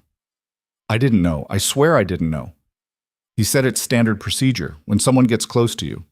Lucas looked sick. It used to be, years ago. When I was younger and stupider and let him control everything, I told him to stop, told him I was done with that. Obviously, he didn't listen. What else don't I know? What else is hiding out there waiting to ambush me? Nothing. I promise. Nothing. My father, he's not part of my life anymore. Not really. We work together because I can't completely cut him out of the company without destroying everything my grandfather built. But we're not close. We barely talk. Well, he's talking now, and he thinks I'm a mistake you're making. Lucas crossed the small space between them, took her hands. His were shaking slightly. You're not a mistake. You're the best thing that's happened to me in years, maybe ever. Your father doesn't think so. My father thought my wife was a mistake too, thought she was too emotional, too impractical, didn't come to our wedding, and you know what? She was the best person I ever knew, so his opinion means exactly nothing to me. Nina felt tears burning behind her eyes. I don't fit into your world, Lucas. You know I don't. Every time we go somewhere nice, I feel like everyone's staring at me. Like they all know I don't belong. And maybe they're right. They're not right. Your father thinks... My father is a miserable old man who thinks money is the only thing that matters. He's been alone since my mother left him 20 years ago because he chose work over everything else. He has no friends. No one who actually cares about him. Just people who want things from him. Is that the life you think I want? I don't know what you want. You. I want you. Lucas's hands tightened on hers. I want this. Us. Whatever we're building. I want movie nights with our kids and terrible coffee at Moonbeam and you giving me shit when I tip too much. I want real, and you're the most real thing in my life. Nina pulled her hands away, wrapped her arms around herself. This is hard, Lucas. Harder than I thought it would be. I can't just show up to your life and pretend the money doesn't matter. It matters. It changes everything. It doesn't have to. But it does. Your father proved that today. He looked at me and saw someone he could buy. Someone disposable, and maybe he's not wrong. Don't say that. Why not? It's true, isn't it? I'm convenient now, but what happens when this gets serious? When you have to bring me to company events or introduce me to your friends? What happens when people start asking questions about the barista dating Lucas Hale? I don't care what people ask. You should. You have a company, a reputation, a son who's going to grow up in your world, not mine. What happens when Evan's friend's parents find out his dad is dating? She stopped, shook her head. I'm so tired, Lucas. I'm tired of worrying about this, about whether I'm good enough or rich enough or polished enough. Lucas looked at her for a long moment. Then he sat down on her worn couch, elbows on his knees, head in his hands. I don't know how to fix this, he said quietly. I don't know how to make you believe that none of that matters to me. Maybe it should matter. Maybe your father's right and we're both just pretending this can work when it can't. Is that what you think? Nina sat down next to him, leaving space between them that felt like a canyon. I don't know what I think anymore. This afternoon I was happy. We were good. And then your father showed up and reminded me that there's a whole world out there waiting to tell me I'm not enough. You are enough. For you, maybe. But for your life? I don't know. They sat in silence. The radiator clanked. Someone's TV blared through the wall. Normal sounds of Nina's normal life that felt anything but normal right now. What do you want me to do? Lucas asked finally. Tell me what you need, and I'll do it. I need you to understand that this is scary for me. That I've spent my whole life being told that people like you don't end up with people like me. And today, Your father confirmed everything I was afraid of. My father is one person, one wrong person. But he's not the only one who's going to think it. You know he's not. Lucas turned to look at her. You're right. There will be other people. Other Richard Hales who think they know what's best for me. People who'll judge you, judge us. And I can't control that. I can't make the world fair or make people see you the way I see you. Then what can you do? I can choose you anyway. Every time. Every day. I can tell every single person who has an opinion about my life to mind their own business. I can make it clear that you're not going anywhere unless you want to be. I can fight for this even when it's hard, especially when it's hard. Nina felt something crack in her chest. What if that's not enough? Then we'll figure something else out. But, Nina, he reached for her hand again, and this time she let him take it. Don't let my father win. Don't let him make you think you're not worth fighting for, because you are. You're worth everything. She wanted to believe him, wanted it so badly it hurt. I need time, she said, to think, to process. Today was a lot. Okay. How much time? I don't know. A few days? A week? I just need to clear my head. Lucas nodded, even though she could see it was killing him. Okay. Take the time you need. But Nina, I'm not going anywhere. When you're ready to talk, I'll be here. He stood up, and Nina walked him to the door. In the doorway, he turned back. My father was wrong about you. About us. But I get why it shook you. I get why you need space. Just don't disappear on me, please. I won't. Promise? I promise. He kissed her forehead, gentle and sad, and then he was gone. Nina locked the door behind him and slid down to sit on the floor, back against the wood, and let herself cry. She'd known this wouldn't be easy, had known from the start that dating Lucas came with complications. But knowing something in theory and facing it in reality were different things. Richard Hale had made it real, made it concrete, made her see exactly what she'd be walking into if this continued, and she didn't know if she was strong enough for it. The next few days were strange. Lucas texted her good morning and good night, but didn't push for more, didn't ask to see her, didn't show up at the cafe, gave her the space she'd asked for even though she could feel him wanting to close the distance. Jamie asked about Evan twice, and Nina made vague promises about playdates soon. She couldn't tell her 8-year-old that she was having a crisis about whether they could keep seeing the Hales because of class differences and complicated family dynamics. That was too much for a kid. On Thursday, Maria cornered her during a shift change. Okay, what's going on with you? Nothing, I'm fine. You're not fine, you've been weird all week. Is it the billionaire boyfriend? Nina winced. Don't call him that. Why not? That's what he is. It's more complicated than that. Maria leaned against the counter, gave her that look that said she wasn't going anywhere until Nina talked. Complicated how? So Nina told her. About Richard Hale and the envelope and the way it had made her feel small and disposable. About how she didn't know if she was strong enough to deal with a lifetime of people looking at her like she didn't belong. Maria listened to the whole thing, then said, That's the dumbest thing I've ever heard. Excuse me? You're gonna let some old rich guy tell you what you deserve? You? Nina Carter, who works doubles without complaining, who raised a kid alone, who builds her whole life around making sure Jamie has everything he needs. You're gonna let that guy make you feel like you're not enough? It's not that simple. Yeah, it is. Either you love the guy or you don't. Either he's worth fighting for or he's not. The money stuff, the class stuff, that's noise. That's other people's problems. Don't make it yours. But it affects me. It affects Jamie. So does you being happy. So does Jamie seeing his mom choose something good instead of running away from it because it's scary. Nina stared at her. When did you get so wise? I've always been wise. You just don't listen. Maria pushed off the counter. Look, I'm not saying it'll be easy. Rich people are exhausting. But that Lucas guy? He looks at you like you hung the moon. And his dad being an asshole doesn't change that. Don't let the asshole win. After Maria left, Nina stood behind the counter in the quiet cafe and thought about what she'd said. About choosing happy instead of choosing safe. About not letting Richard Hale win. She pulled out her phone, looked at Lucas's last text from this morning. Hope you're having a good day. Miss you. She typed, Can we talk? Tonight? The response was immediate. Yes. Where? My place. After Jamie's asleep. I'll be there. Nina spent the rest of her shift trying to figure out what she wanted to say. By the time Lucas showed up at 9:30, she still didn't have it all worked out. But maybe that was okay. Maybe she didn't need perfect words. Maybe she just needed honest ones. Hi, Lucas said when she opened the door.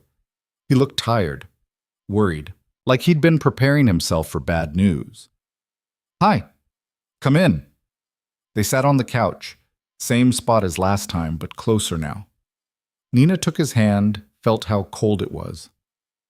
I've been thinking, she started, about what your father said, about whether we can make this work. Lucas tensed. And I realized something.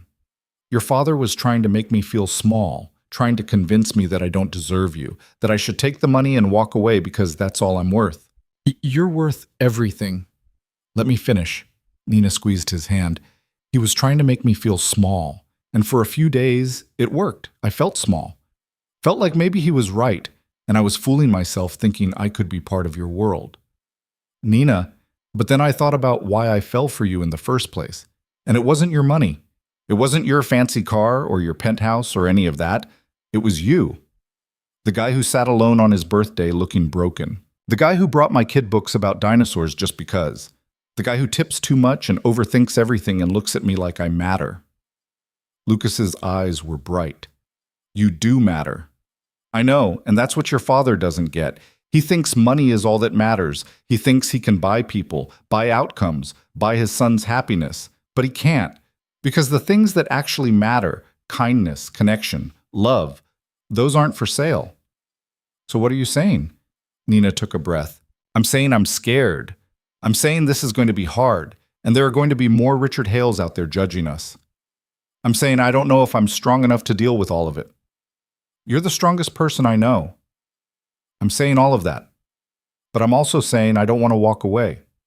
I don't want to let your father win. I don't want to spend the rest of my life wondering what could have happened if I'd been brave enough to try. Lucas pulled her close, buried his face in her hair. You're sure? No, I'm terrified. But I'm sure about you. About us. About wanting to figure this out together. I'm terrified too. Just so you know, I'm terrified of screwing this up, of you realizing I'm not worth all the complications. Nina pulled back to look at him. You're worth it. Even with your asshole father and your complicated life and your $3 billion that make everything weird. Only $3 billion. Let's not exaggerate. She laughed, and it felt good. Felt like breathing again after holding her breath for days. I need you to do something for me, she said. Anything. Stand up to your father, not for me, for you. Tell him he doesn't get to run your life anymore, that he doesn't get to investigate people you care about or try to buy them off. Draw a line. Lucas nodded. I will. Tomorrow. I'll go to his office and make it clear that if he ever comes near you again, he's done. Out of my life completely. You do that? I should have done it years ago. I've been letting him have power he doesn't deserve because it was easier than fighting. But you're right. It's time to draw a line. They kissed then, and it felt like coming home. Like finding something she hadn't known she was looking for. I missed you, Lucas said against her lips. These last few days were awful. I missed you too, but I think I needed them. Needed to remember why I was doing this. And why are you doing this? Nina smiled. Because you're worth fighting for, even when it's scary. They spent the next hour just talking, about Lucas's plan to confront his father, about how to handle future situations when people judged them, about introducing their kids to the reality of their relationship instead of tiptoeing around it. Jamie asks about Evan constantly, Nina said, wants to know when they can hang out again. Evan too. He talks about Jamie like they've been friends forever. Should we tell them that we're serious about this? I think they already know. Kids aren't stupid. No. But there's knowing and there's making it official. What if it freaks them out? Lucas considered this. What if it doesn't? What if they're just happy we're happy?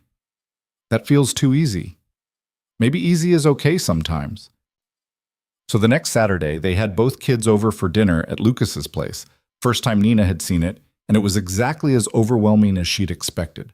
Floor-to-ceiling windows, art that probably cost more than her yearly salary, a kitchen bigger than her entire apartment. But Evan gave her a tour like she was visiting a friend's house, showing her his room and his books and the telescope Lucas had bought him for his birthday. And Jamie ran around with his eyes huge, asking questions about everything. And slowly the house started to feel less like a museum and more like a place where people actually lived. Over pizza, because Lucas had learned his lesson about keeping things comfortable, they told the kids. "So Evan, Jamie," Lucas started, glancing at Nina for support. "Nina and I have been spending a lot of time together, and we wanted you guys to know that we're, dating," Nina supplied. "We're dating." "Officially?" Jamie grinned. "We know? You know?" "Yeah, you hold hands and you smile at each other weird." Evan nodded seriously. "It's pretty obvious." Lucas looked at Nina. Nina tried not to laugh. "Okay then. So you guys are cool with it?" "Why wouldn't we be?" Evan asked. "Well, it changes things. You'll be seeing more of each other, more of us together. It might be weird." "The only weird thing is you guys acting like we're going to be upset," Jamie said through a mouthful of pizza. "Can we go play video games now?" "Yeah, can we?" Evan was already standing. "Sure," Lucas said, still looking baffled. "Go ahead." The kids ran off, leaving the adults sitting there in the fancy dining room with its crystal chandelier and its view of the city. "That went well?" Nina said. "Too well." I was prepared for questions, concerns. Evan's usually so analytical about everything. Maybe they're just happy, like you said. Maybe. Lucas pulled her close, kissed her temple. "This is really happening, isn't it? We're really doing this." "Looks like it." "I'm terrified." "Me too." "But good terrified?" Nina thought about it, about the kids laughing in the other room, about Lucas's arm around her, about the future she was choosing instead of the safe, small life she'd been living. "Yeah," she said. "Good terrified." Monday morning, Lucas went to his father's office. Nina didn't go with him, this was his fight, but he texted her updates. "Going in now. Wish me luck." Then, 20 minutes later, he's being Richard, trying to justify it. Another 10 minutes, told him he's out, no more involvement in my personal life. He's furious. And finally, it's done. He threatened to sell his shares. I told him to go ahead. Felt good. Felt really good. Nina called him on her lunch break. "You okay?" "Yeah." "Actually, yeah, I should have done that years ago." "What did he say? At the end?" "That I was making the biggest mistake of my life. That you'd leave eventually, and I'd regret burning bridges with family. The usual manipulation tactics." "You don't believe him?" "No. For the first time in my life, I really don't. He's been wrong about everything that matters. Why would this be different?" Nina felt something warm spread through her chest. "I'm proud of you." "Yeah?" "Yeah. That took guts. I had good motivation, couldn't let him think he could mess with my girlfriend." "Girlfriend, huh? When did that become official?" "Saturday, when our kids rolled their eyes at us and went to play video games. I figured if they're accepting it, it's real." Nina laughed. "Solid logic. I learned from the best. You want to have dinner tonight? All four of us? Celebrate me finally growing a spine?" "I have to work until 8. Then 8:30. I'll order in. Something good. Not pizza. We had that Saturday." "Chinese?" "Perfect." That night, sitting around Nina's tiny kitchen table because Lucas insisted on coming to her place this time, eating lo mein straight from the containers because Nina didn't have enough plates, both kids talking over each other about their days, Nina felt something click into place. This was it. This was what she'd been fighting for, not the money or the fancy houses or any of that, just this. People who cared about each other, people choosing each other, family, however it was built. Lucas caught her eye across the table and smiled, and Nina knew he was thinking the same thing. It wasn't perfect. Nina's apartment was too small for 4 people. The table wobbled. The lo mein was already getting cold. But it was real. It was theirs, and that was enough. 3 months later, Nina's car finally died. Not dramatically, it just refused to start one Tuesday morning, making a clicking sound that the mechanic said meant the transmission was shot. Repair cost more than the car was worth. Nina stood in the parking lot of the garage, staring at the piece of paper with the estimate, and felt the weight of it settle on her shoulders. She called Lucas.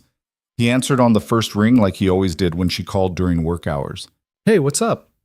My car died. Is it fixable? Technically, yes. Practically, no. It would cost $4,000 to fix a car worth maybe $1,500. There was a pause. Nina could hear him thinking, could practically see him opening his mouth to offer to buy her a new car, then closing it again because they'd had that conversation already. 3 times. She didn't want him buying her things. Didn't want to feel like she owed him. What are you going to do? He asked instead. Bus for now. Figure out the rest later. I've got some savings. Maybe I can find something used that actually runs. Okay, you need a ride anywhere today? No, I'm good. Maria's giving me a lift home after my shift. You sure? Yeah, I'm sure. Another pause, then, Nina? Yeah? I know you don't want me just throwing money at your problems. I get that. But if you need help, actual help, not me steamrolling over your independence, will you ask? Please? Nina felt something soften in her chest. Yeah, I will. I promise. Okay. Call me later? Always do. She hung up and looked at her dead car, at the mechanic waiting for an answer, at the life that kept throwing problems at her that money could solve but pride wouldn't let her take the easy way out of. Junk it, she told the mechanic. I'll figure something else out. The bus schedule meant Nina had to leave for work an hour earlier and got home an hour later. It meant Jamie had to wait at the cafe longer after school, doing homework in the corner while she finished her shifts. It meant she was more tired, more stretched, more aware of how precarious everything was. Lucas offered to drive her, every day. She said no every time because accepting felt like sliding down a slope she couldn't climb back up. If she let him drive her to work, what was next? Moving in together because it was convenient? Letting him pay her bills because she was always there anyway? She'd fought too hard for her independence to hand it over now, even to someone who loved her. And he did love her. He'd said it 2 weeks ago, quietly, after both kids had fallen asleep during a movie and they were carrying them to their respective beds. Just whispered it like he couldn't help himself. Nina had said it back because it was true, because denying it would have been lying, because she'd stopped being able to imagine her life without him in it. But love didn't solve everything. Love didn't make the bus come faster, or make her shifts shorter, or erase the reality that they lived in different worlds. On Friday night, exhausted from a double shift and 2 bus transfers, Nina came home to find an envelope taped to her apartment door, her name written across it in handwriting she recognized now. Inside was a single piece of paper and a set of car keys. The paper read, "Before you get mad, hear me out. This isn't a gift. It's a loan. 0 interest. Pay me back whenever you can, or don't. I bought it used from a guy at work who was upgrading. It's 10 years old, has 100,000 miles, and the radio only gets AM stations. The heat works, though. And it's safe. That's all I care about. That you're safe. The title's in your name. It's yours to keep, sell, drive into a lake if you're really mad at me. But please don't take the bus anymore. Please let me help with this one thing. I love you. L." Nina stood in her doorway holding the keys and tried to decide if she was furious or grateful or some complicated mix of both. She called him. "Lucas? Before you yell, where's the car?" "Parking spot 47, ground level." "I'm coming over. We need to talk." "I know. I'll be here." Nina asked Maria to watch Jamie, said it was an emergency, which it kind of was, and took the bus one more time across town to Lucas's building. The doorman recognized her now, let her up without question. She rode the elevator to the penthouse, trying to organize her thoughts into something coherent, instead of just angry, grateful, confused noise. Lucas opened the door before she could knock. "Hey, you bought me a car." "I loaned you a car, there's a difference." "Is there? Really?" Nina pushed past him into the apartment. Evan was at a friend's house. Lucas had texted her earlier, so they were alone. Good. This conversation needed privacy. "Yes, the difference is you own it, not me. It's titled in your name. You can do whatever you want with it. Except give it back." "Well, yeah, that would be stupid. You need a car." Nina turned to face him. "You can't just make decisions for me. We've talked about this." "I know. And I'm sorry. But Nina, you're exhausted. You're working yourself into the ground. The bus is adding 2 hours to your day. 2 hours you could be sleeping or spending with Jamie or just existing as a person instead of being in transit." That's not your problem to solve. Yes, it is. Because I love you. Because watching you struggle when I could help is killing me. Because there's a car sitting in my building's garage that nobody's using, and you're taking 3 buses to get to work. It's not about the car, Lucas. It's about you deciding what I need and then just doing it without asking. You're right. I should have asked, but you would have said no. Exactly. I would have said no because I don't want to owe you. You don't owe me anything. It's a loan, no interest, no timeline. Pay me back in 20 years or never. I don't care. Nina sat down on his expensive couch, suddenly exhausted. You don't get it. Lucas sat next to her, careful to leave space. Then help me get it. Explain it to me. My whole life, I've had to fight for everything. Every single thing I have, I earned. Nobody gave me anything. And yeah, it's hard. It's really hard. But it's mine. I did it myself. And if I start letting you solve my problems, where does it stop? When do I become just another person who needs Lucas Hale's money? You're not just another person. You're the person I love. And love means wanting to help, wanting to make things easier when I can. But I don't want easy. I want honest. I want equal. And we're not equal when you can just buy solutions to all my problems. Lucas was quiet for a moment. Then, you're right. We're not equal. We're never going to be equal financially. I have more money than I could spend in 10 lifetimes, and you're working doubles to make rent. That's the reality. And I hate it. I hate that you have to struggle when I could make it stop with a phone call. But you don't want me to do that, so I won't. Except when it's about safety. Except when it's about you being so tired you can barely stand. That's where I draw my line. You don't get to draw lines in my life. Then where's the middle ground? Tell me how to do this. Tell me how to be with you and watch you struggle and not help. Because I'm trying, Nina. I'm really trying to respect your boundaries. But this? You on the bus for 2 hours a day when there's a solution? I can't do nothing. I can't. Nina felt tears burning. I don't know what the middle ground is. Lucas moved closer, pulled her into his arms. She let him because she was too tired to fight and too scared to let go. The car is yours, he said against her hair. Not a gift, not charity. A loan from someone who loves you to someone who needs reliable transportation. You can pay me back $1 a month for the rest of our lives if that makes you feel better. But please use it. Please stop making your life harder than it has to be just to prove you can. Nina cried into his shirt, soaking the expensive fabric with tears and probably snot and all the exhaustion she'd been carrying for months. Years. Forever. I'm scared, she admitted. I'm scared that if I start accepting help, I'll lose myself. I'll become someone who needs you instead of someone who chooses you. You'll always choose me. The car doesn't change that. Money doesn't change that. You're the strongest person I know. A car with a crappy radio isn't going to make you weak. She laughed despite herself. The radio really only gets AM? I didn't lie about that part. It's pretty terrible, but the heat works, and it's safe. That's what matters. Nina pulled back to look at him. If I take it, if I use it, we're writing up a contract, a real one, payment terms, interest if that makes you feel better, something official so I know I'm paying you back. Okay, we can do that. And you have to promise me something. Anything. No more surprise solutions. No more deciding what I need and then making it appear. If you want to help, you ask first. Even if you think I'll say no, especially if you think I'll say no. Deal? Lucas nodded. Deal. I promise. No more ambushes. Okay. Nina took a shaky breath. Okay. Show me the car. They went down to the parking garage, and the car was exactly what he'd described. 10 years old, kind of ugly, with a dent in the passenger door and an AM radio that crackled with static. But the engine started smooth when Lucas turned the key, and the heat did work. And when Nina sat in the driver's seat, it felt like possibility. It's perfect, she said. It's a piece of junk, but it runs. No, it's perfect. She looked at him. Thank you for caring enough to push, for understanding when I push back, for being patient with me even when I'm being stubborn.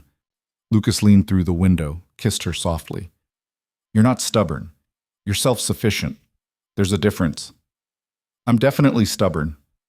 Okay, yeah. You're really stubborn, but I love that about you. Nina drove the car home that night, and it felt like freedom.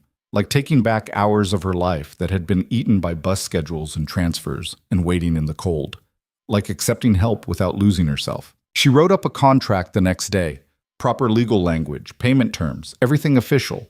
Lucas signed it without reading it, which made her make him read it, which made him laugh and sign it again. They were learning each other, learning how to be together across the gap between their worlds.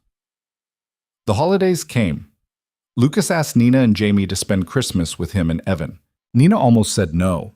Christmas felt big, felt like making a statement, but Jamie was so excited about the idea that she couldn't bring herself to refuse. Christmas morning at Lucas's penthouse was strange and wonderful. The tree was enormous, professionally decorated, the kind of thing Nina had only seen in magazines. But underneath it were presents that felt personal. Books Jamie had mentioned wanting, a new jacket for Nina that wasn't designer, just warm, things that said Lucas had been paying attention. Nina's presents felt small in comparison. She'd made cookies because that's what she could afford, and gotten Evan a book about Mars because he'd been talking about it nonstop, and given Lucas a photo frame with a picture of all four of them from their last pizza night. Candid shot Maria had taken when Nina wasn't looking. Lucas held the frame like it was precious. "This is my favorite present I've ever gotten. It's a $15 frame. It's us. That's worth everything." They spent the day in pajamas, eating too much food, watching movies the kids picked. Evan and Jamie argued about whether Home Alone or Elf was the better Christmas movie. Lucas fell asleep during both. Nina took pictures of everything, trying to capture the feeling of this day, this family they were building. That night, after the kids were asleep in Evan's room, Jamie was sleeping over, another new thing. Lucas and Nina sat by the window, looking out at the city lights. "This was a good day," Lucas said. "It was. I keep waiting for the other shoe to drop, for something to go wrong, for you to realize this is too complicated and walk away." Nina took his hand. "I'm not walking away. We've been through too much. Your father tried to pay me off, and I'm still here. I threw away your car keys and then took them back. I'm pretty committed at this point." "Good, because I'm pretty committed too." He paused. "Can I ask you something?" "Always." "Where do you see this going? Us, I mean, long term." Nina's heart started beating faster. "I don't know. Where do you see it going?" "I see us figuring it out. Maybe you and Jamie moving in here eventually. Maybe us getting a place together that's ours, not mine. Maybe getting married someday if that's something you want. Maybe just keeping on like this, taking it day by day. I don't need perfect. I just need you." That's a lot of maybes. "I know. Too much? Too fast?" Nina thought about it. About her tiny apartment that Jamie was outgrowing. About the life she'd built that was good but small. About the possibility of something bigger, something shared, something that terrified and excited her in equal measure. "Not too much," she said. "Not too fast, just right amount of scary." Lucas laughed. "Good scary or bad scary?" "Good scary. The kind where you jump even though you're afraid because the landing might be worth it." "I love you. I love you too." They kissed as the city glittered below them, and Nina felt like she was exactly where she was supposed to be. Not in the penthouse or the expensive life or any of that. Just here, with him. Building something real. 6 months later, Richard Hale had a heart attack. Not fatal, but serious enough that Lucas got the call at 3 a.m. and drove to the hospital with his jaw set and his hands tight on the wheel. Nina went with him, didn't ask, just got in the car when he started it, sat beside him in the silence of pre-dawn streets. "You don't have to do this," Lucas said. "Yeah, I do. You shouldn't be alone. He doesn't deserve my concern." "Maybe not, but you deserve to not carry this by yourself." At the hospital, Richard looked small in the bed. Old, hooked up to machines that beeped steadily. He saw Lucas come in, saw Nina behind him, and something flickered across his face. "You brought her," he said, voice rough from the oxygen tube. "Yeah, I brought her. Nina's my family now. She goes where I go." Richard closed his eyes. For a moment, Nina thought he might have fallen asleep. Then, "I was wrong about her." Lucas went very still. "What?" "That day at the cafe, the envelope. I was wrong. She threw it away. I had someone watch. Wanted to see if she'd take it. She didn't even open it. Just threw it straight in the trash and told you about it. He trailed off. That's not something you can buy. Nina felt Lucas's hand find hers. I'm not asking you to like me, Nina said quietly, but I'm not going anywhere. So we can keep doing this, the fighting and the resentment, or we can try something different. What's different? Civil. We don't have to be friends, but we can be civil. For Lucas, for the kids. Richard looked at her for a long moment, then at Lucas. You really love her? More than anything, and she makes you happy. She does. Then I was wrong, and He struggled with the word. Sorry, for interfering, for trying to control things that weren't mine to control. It wasn't a great apology. It was grudging and incomplete and clearly difficult for him to say, but it was something. Lucas nodded. Okay, thank you. They stayed for another hour until Richard fell asleep and the doctors assured them he was stable. Driving home in the morning light, Lucas was quiet. You okay? Nina asked. I don't know. That was weird. Yeah. He apologized. My father actually apologized. I don't think I've ever heard him apologize for anything. Near-death experiences do that to people sometimes. Do you think he meant it? Nina considered. I think he meant it in the moment. Whether it sticks is different. But Lucas? You don't have to forgive him just because he's sick. You don't owe him that. I know, but maybe I want to try. Not for him, for me. So I'm not carrying around all this anger forever. That's fair. Just don't forget what he did. Don't let him pretend it didn't happen. I won't. We're doing civil, like you said. Not friends, just civil. Over the next few months, Richard made an effort. Small things. Asking about the kids, not commenting when Nina showed up to company events in dresses that didn't cost thousands of dollars, sending Jamie a birthday card.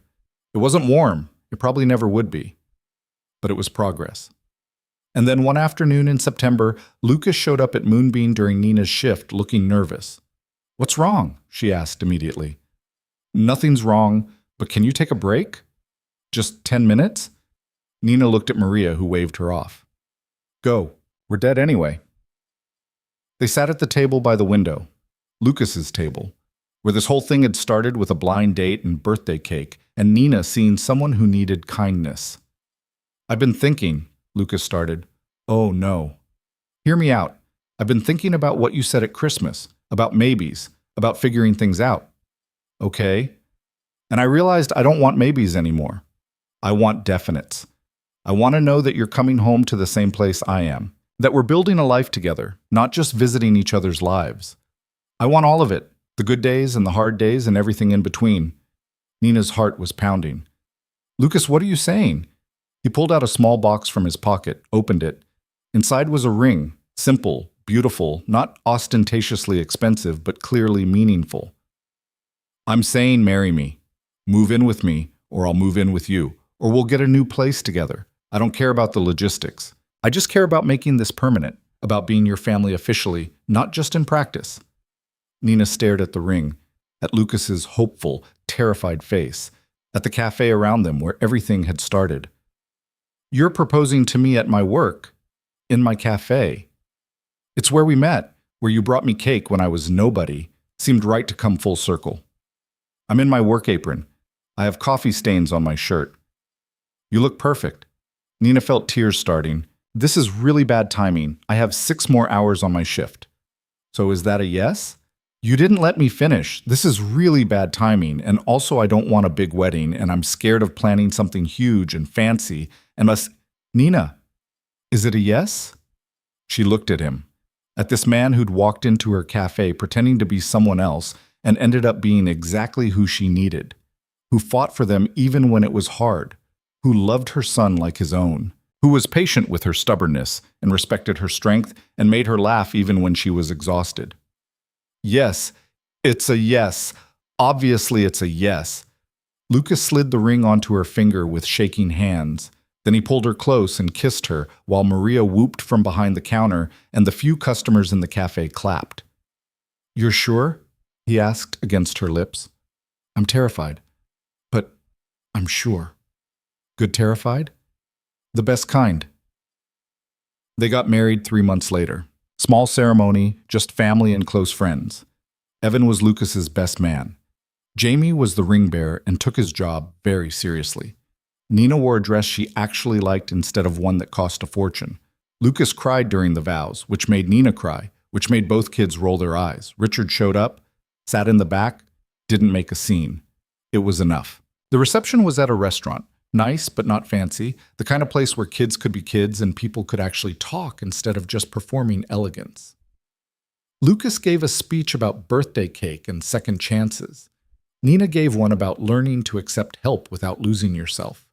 There wasn't a dry eye in the room. Dancing with Lucas later, Nina thought about the path that had led them here. All the almost endings. All the moments when it would have been easier to walk away. All the times they'd chosen each other instead of choosing easy. Happy? Lucas asked. Terrified.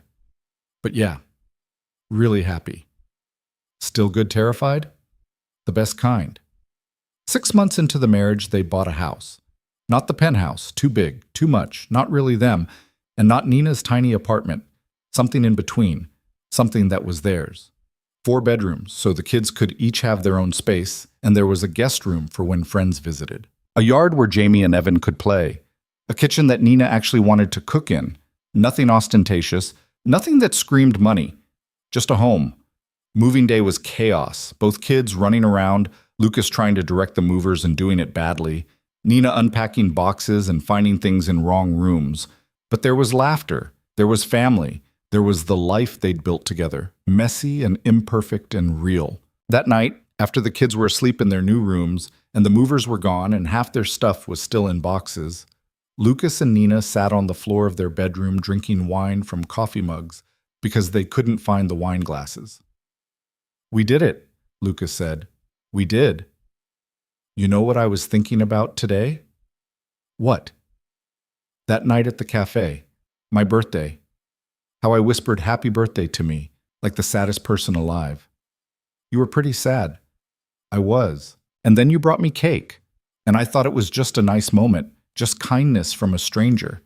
I didn't know it was going to change my whole life." Nina leaned against him. "I didn't know either. I just thought you looked like you needed cake." "I needed more than cake. I needed you. I needed this. I needed to remember what it felt like to be human. You are human, flawed and messy and human. So are you. Yeah, so are we." They sat there in their new house, in their imperfect life, and Nina thought about the scholarship letter that had started all of this. The one Lucas had sent with his apology, setting up Jamie's future without asking for anything back. The one that said he saw her, really saw her, when he thought she had nothing. "Can I tell you something?" Nina said. "Always. I knew. That day you sent the scholarship, I knew it wasn't just about Jamie. I knew you were trying to fix what you'd broken. And I could have stayed angry, could have sent it back. But I didn't want to, because underneath all the money and the complications, you were just a person who'd made a mistake and was trying to make it right, and that felt worth giving a chance to." Lucas pulled her closer. "Best decision you ever made."